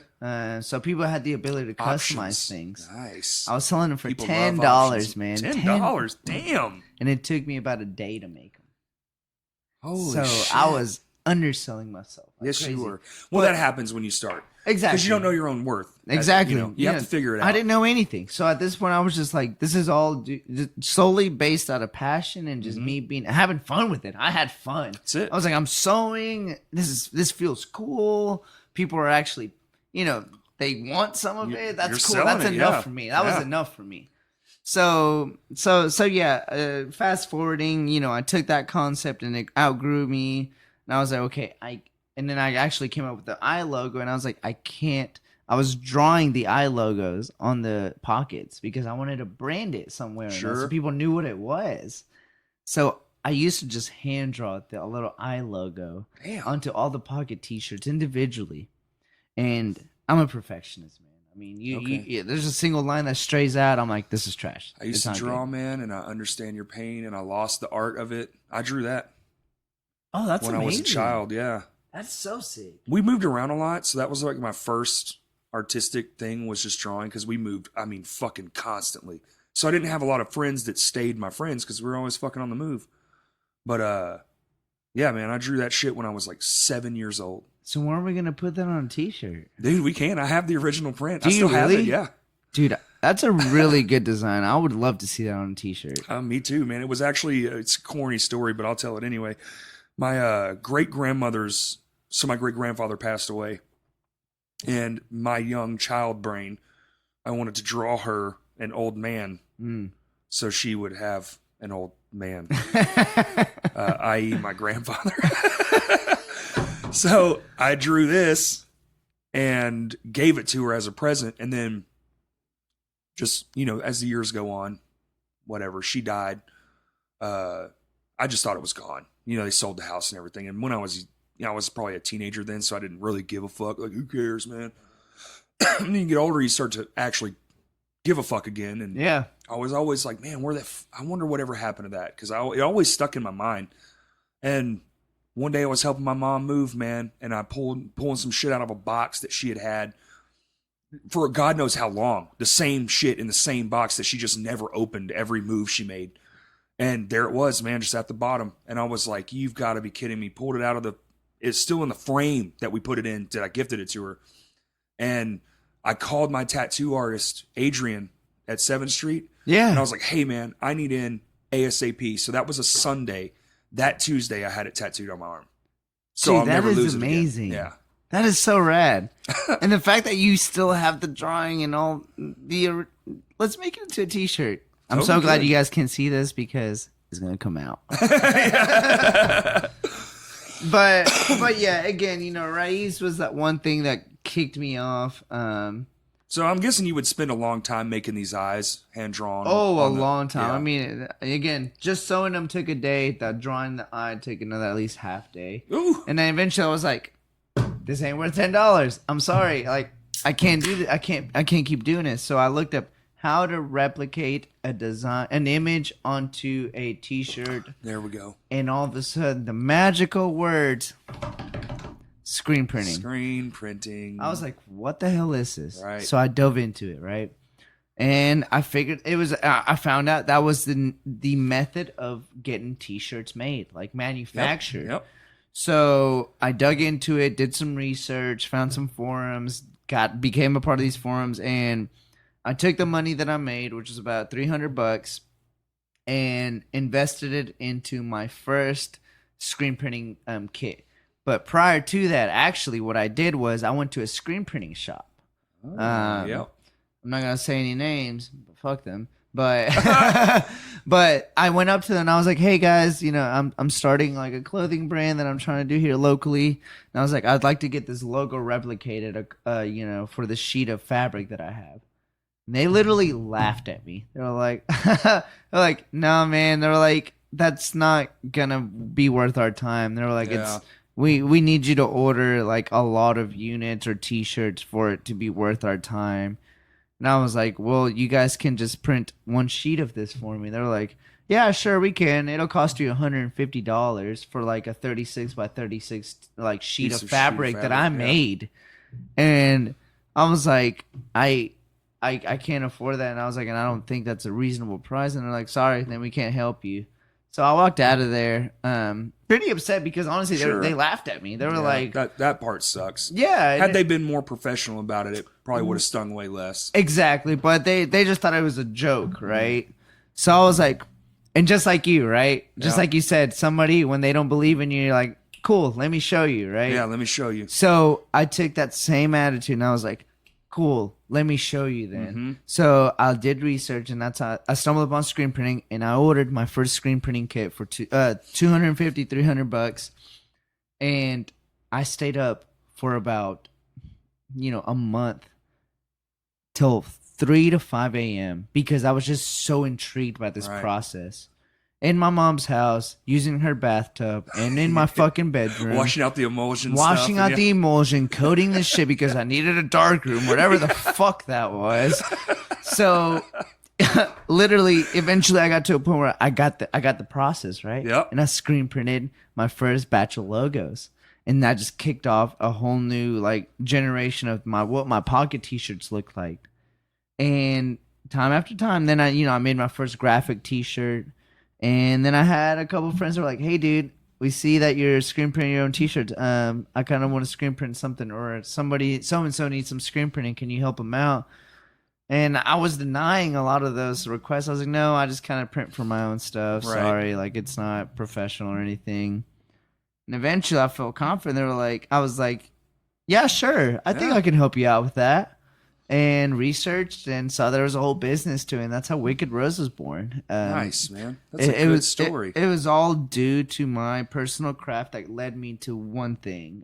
One thing led to another. Yep. And now, Wicked Rose is up and thriving. Obviously, I had to make it into a different entity. I wanted to make sure there was a separation between the two crafts. Sure.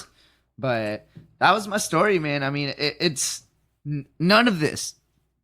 Nothing that I have done was planned or something that I conceptualized and was like, I want to do this. I really want to do this. I just went with the flow of things, and eventually one thing led to another. Yeah, that's I feel that, man. It's kind of how I don't really make plans.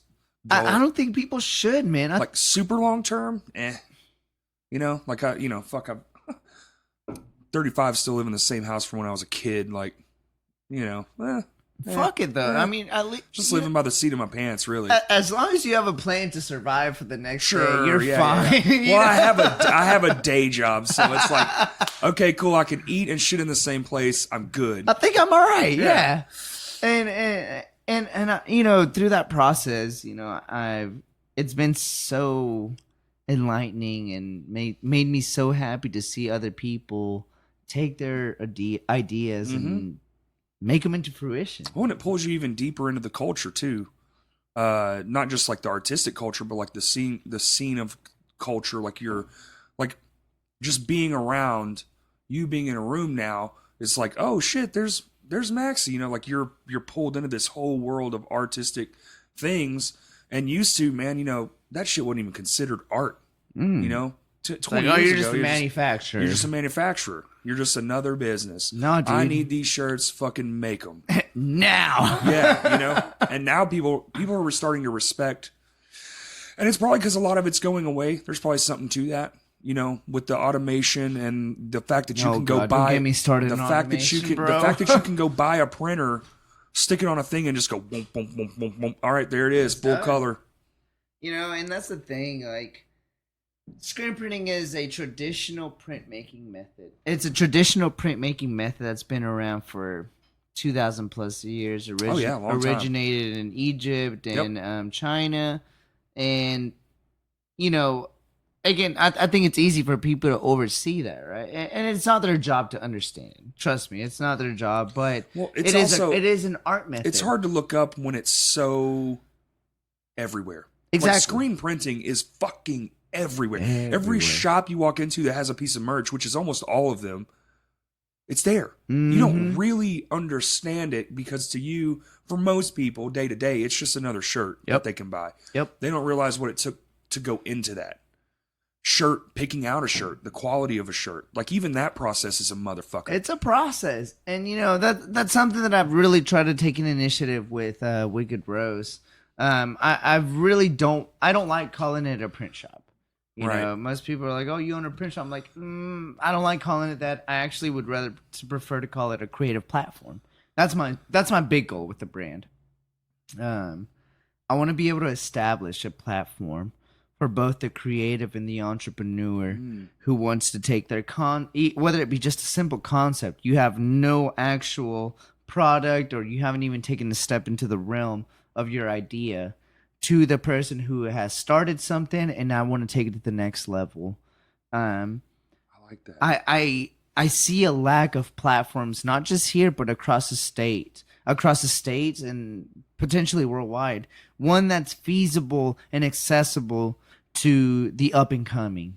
You know, Yeah, if that's you're already what an we were talking about established company, earlier. right? Yes. And if you're already an established company, you can go anywhere and get what you need done, right? Because you got the go up to fucking pay for it. Right, yeah. But what about the people who are just equally as creative, or honestly more creative than the people who are already established and doing this and that, who have wonderful ideas that could not only, benefit them, but could change the world? Yeah, for sure, man. Where is their platform and resources to make that into fruition? It's hard, man. It takes like your thing, Steam. It takes things like that. Exactly. Showing those kids, like that was a really cool video, man. I didn't know about any of that till you posted the little link or whatever. But I mean, that really sparked something in me to be like, this is we need to find versions of this for more things. Steam education, like you were saying. And I saw the video of that kid. You put the bag on there and you print, and you let him drag the 100%. squeegee, and his face just lit up, dude. He was just like, oh, he was like trying, like I don't know who he was saying, look at this, probably his mom or something. But I get what you're saying. Like you're more than just call me up and I'll print your shit. It's like I want you invested in this process too. I want you to see and feel, and even come by like. You want to squeegee out some shit? Cool, let's do it. Like, you're bringing people into the process that generally is just overlooked as just a manufacturing process, something more industrial than lively. You're putting people in the position to really see the creative process, and it's more than just a fucking machine going.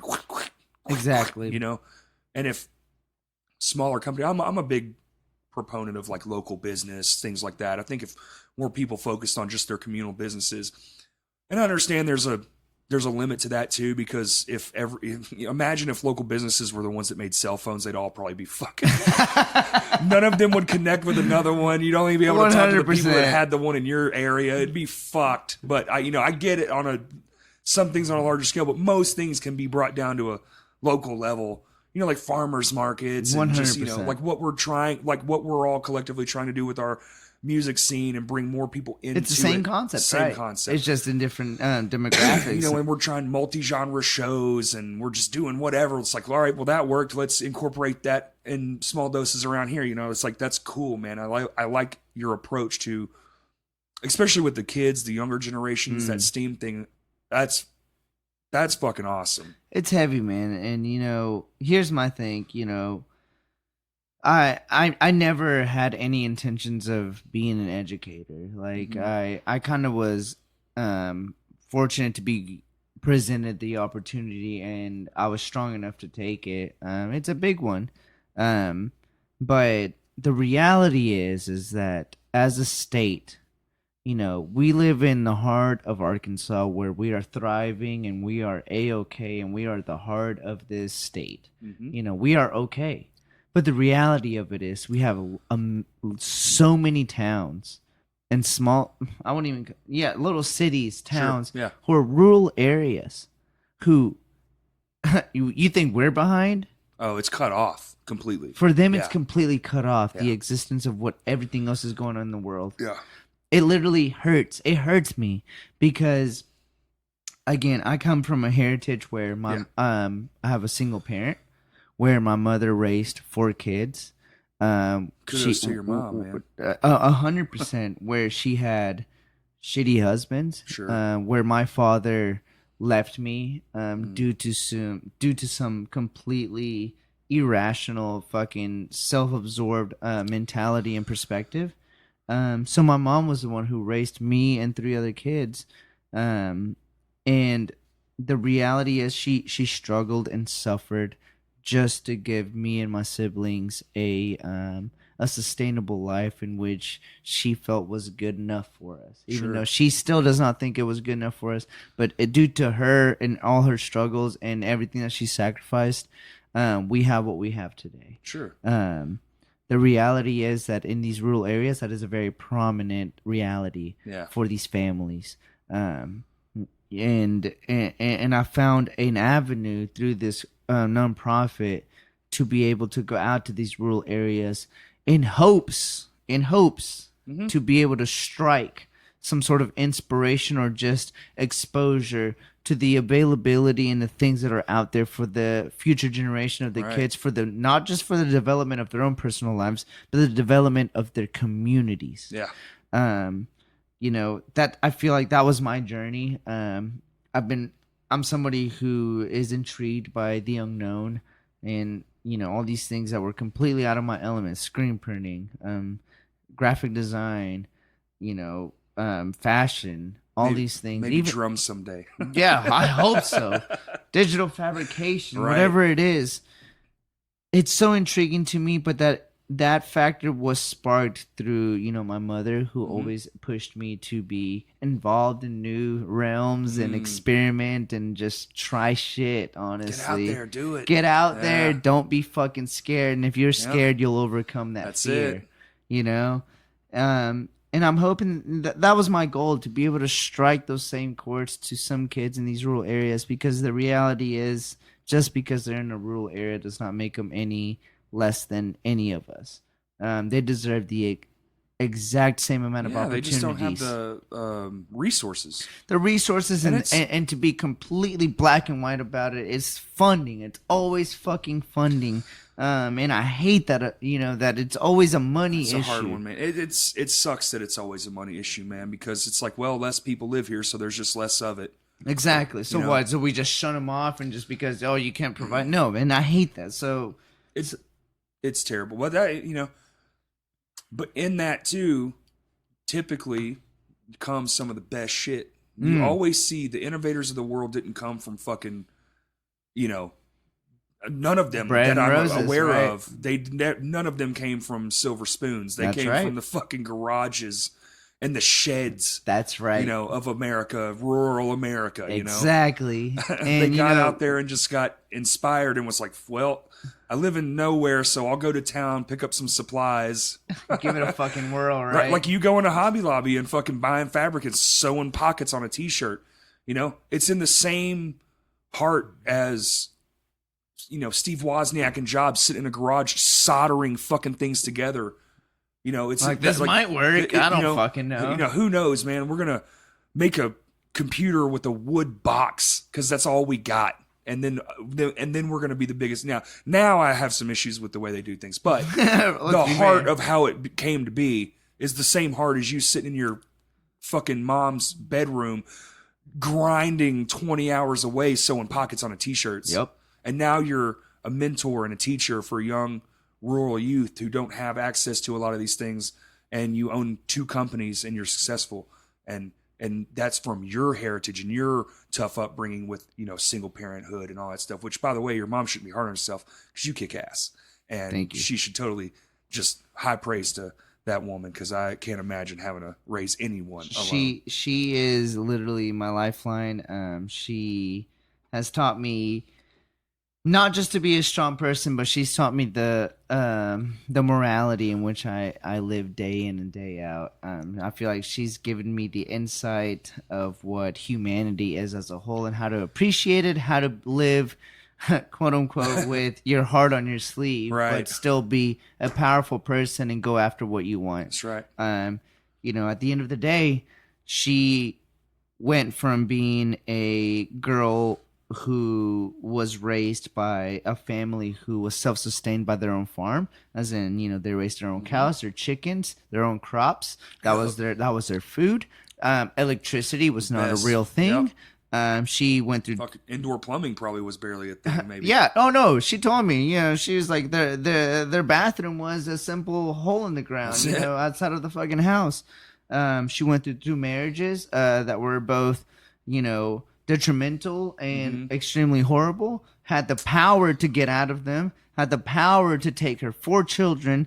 Had the power to leave her hometown and go into a city in which she knew nothing about. Yep. Had the power to raise 4 kids. Had the power to take on a job in the meantime, all by herself. Had the power to leave her country and take all of us to an unknown territory and country for the sake and the hope that we would all benefit for a better life, not for her, but for the sake of her kids.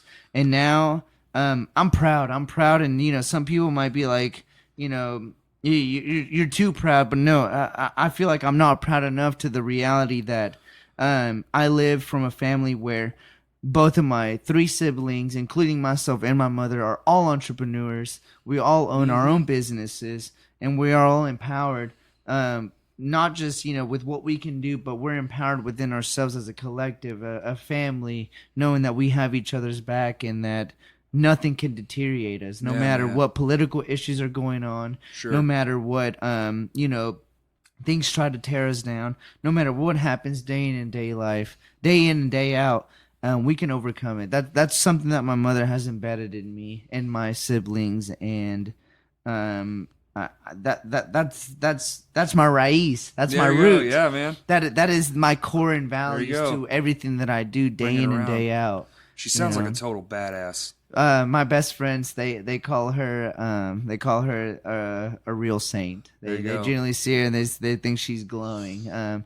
My mother is a magical human being, and I owe everything to her.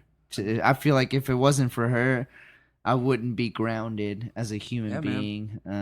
Not just based on what I do for a profession, but based on my just insight and how I perceive humanity. I'm very aligned with just human interaction, like for sure. Just being here with you, man. Like I will never forget this moment. Well, this is fantastic. This has been unbelievable, man. This is like, the cheesy saying, like, wear your heart on your sleeve. I feel like my mom fucking slapped the shit that into my fucking face, and I was like, you better live with your fucking heart on your sleeve. That's the best you can do. I think it can help us all to, like I always call it, just giving a fuck a little bit. Like we're in this new world where like I don't give a fuck.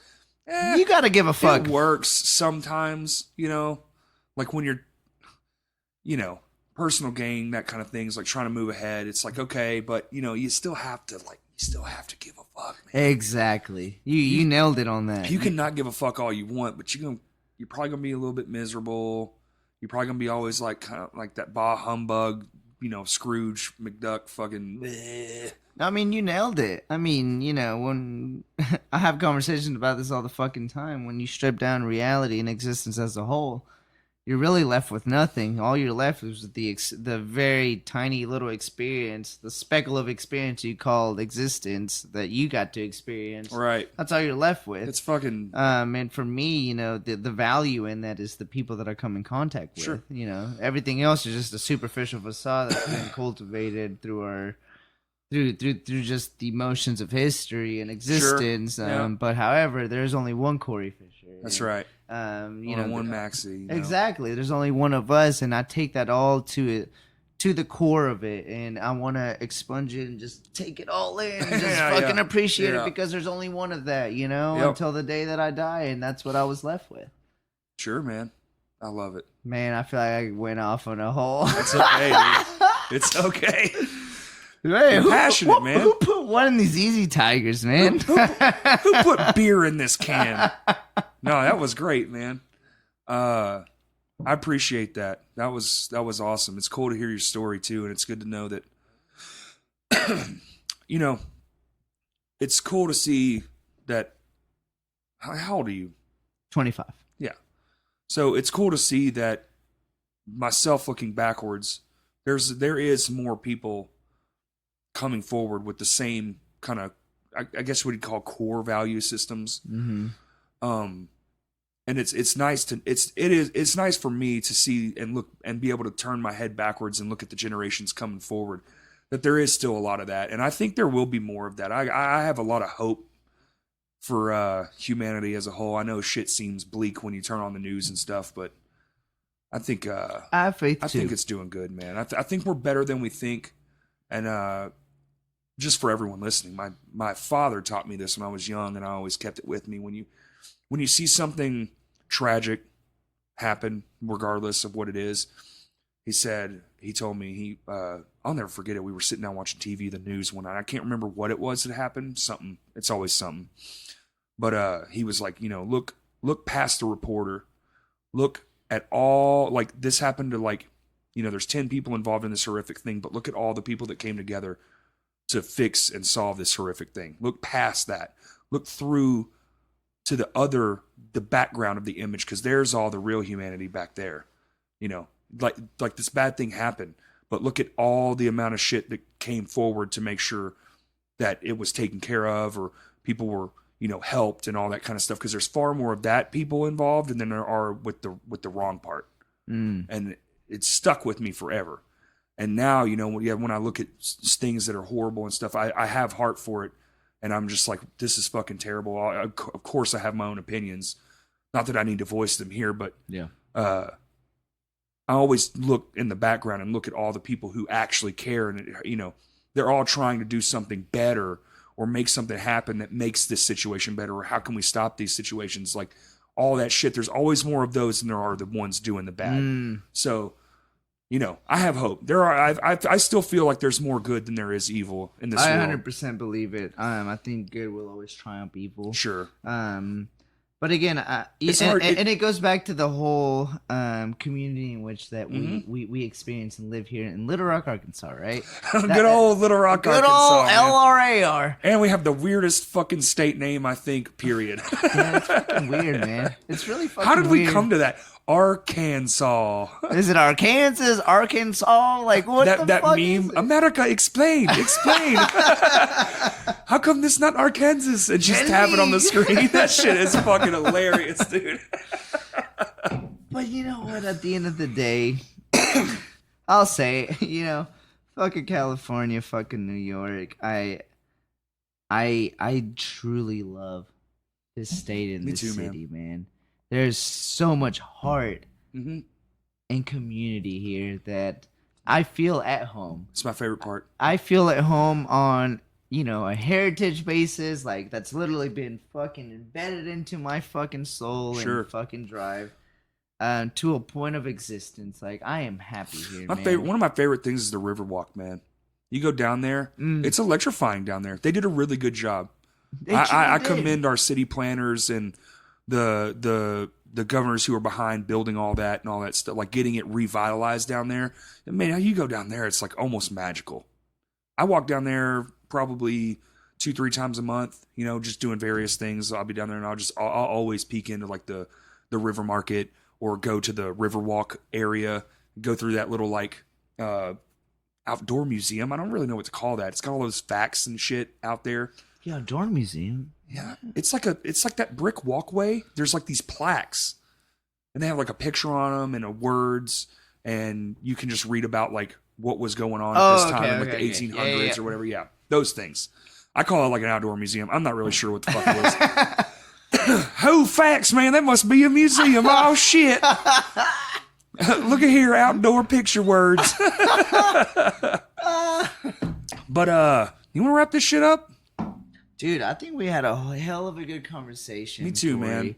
man. You know, it's funny. You and I have been involved in, you know, the same scene for a hell of a long time. Somebody who I've can say I've been intimidated to approach, but god damn it, man, I'm so glad we were able to have a good conversation. Me too, bud.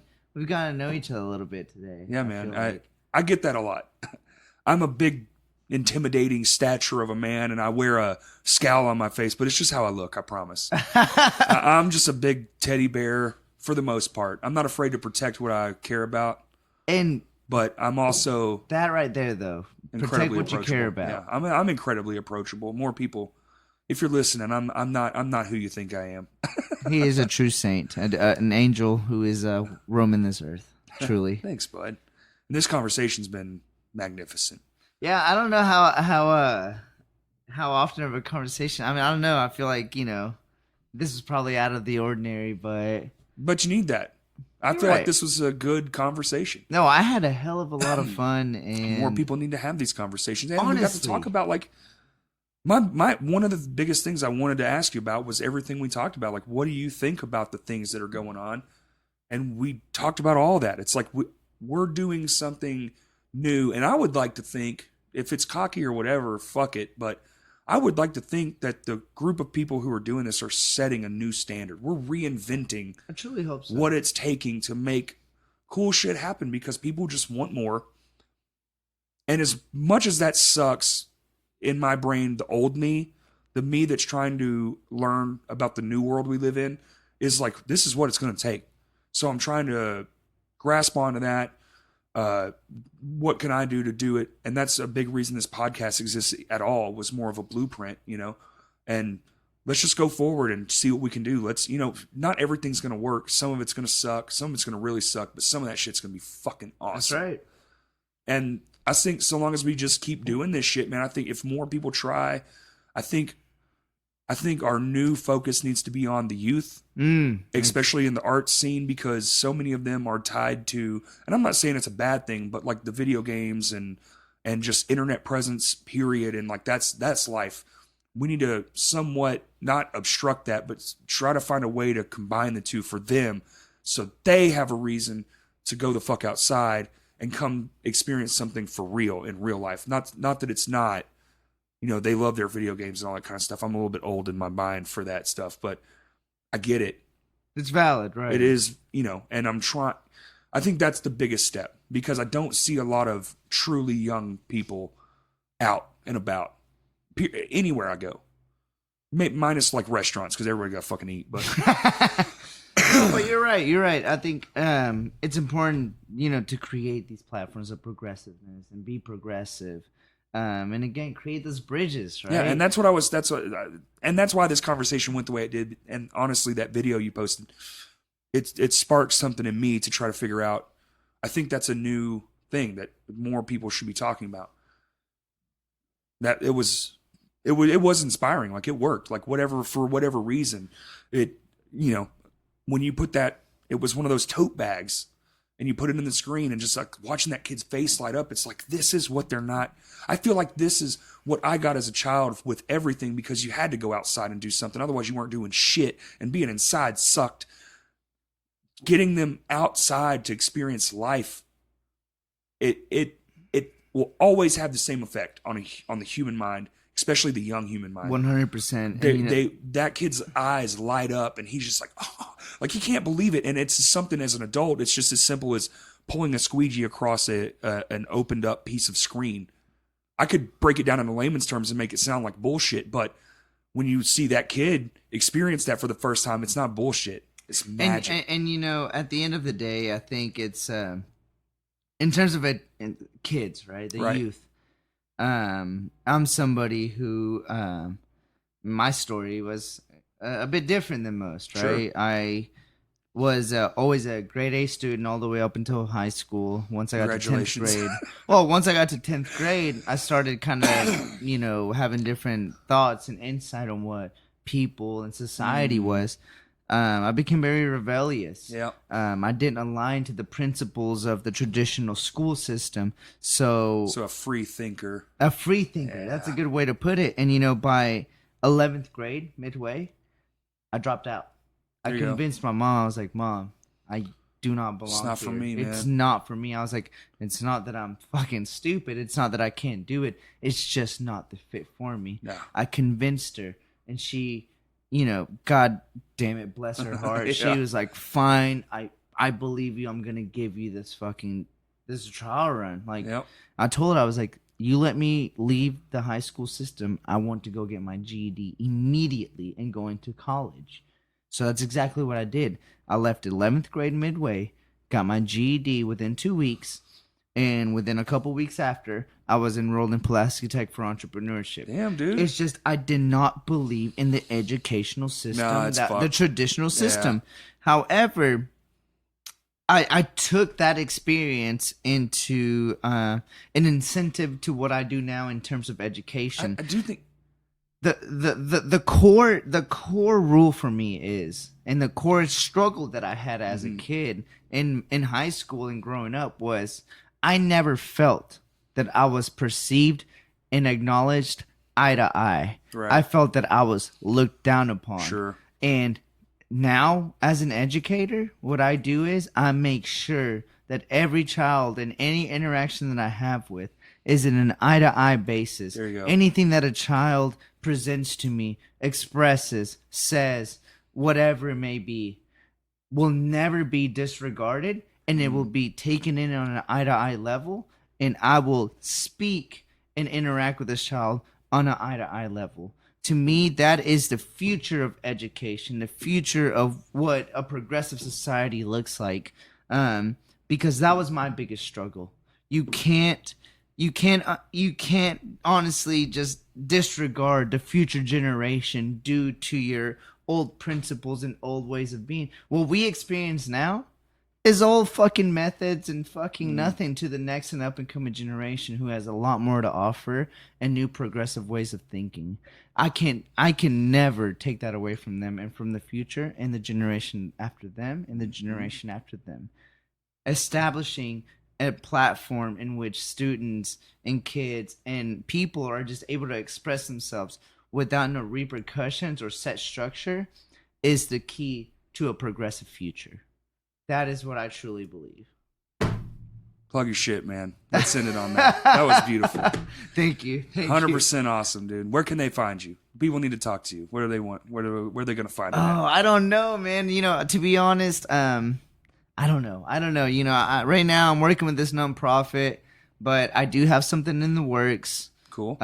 Something more personal, something that's going to be established here in Little Rock, Arkansas. That's going to be a platform for creatives and entrepreneurs and the youth, where we'll be doing some workshops and being able to provide some services. And well, let us know if we can help too, man. Oh, I 100% want you guys involved. Yeah. So trust me. So I'm hoping that we'll get there sooner or later, and we'll make all of this happen. Dude. But Corey, first of all, thank you, because you are doing a massive service to not just Little Rock, but to this whole state. This is something that we need. And it is an absolute pleasure to be here, man. Seriously. Thank you for coming, man. It's an honor for me just to sit down with like-minded people, or even just, you know, I think this is what it is, man. I feel like there's not enough of this long-form conversations happening. So we'll just keep doing it. We'll keep it, open-ended. We'll keep doing it. And thank you so much, seriously, for everything that you've done for this community, because you have done a lot. Thanks, man.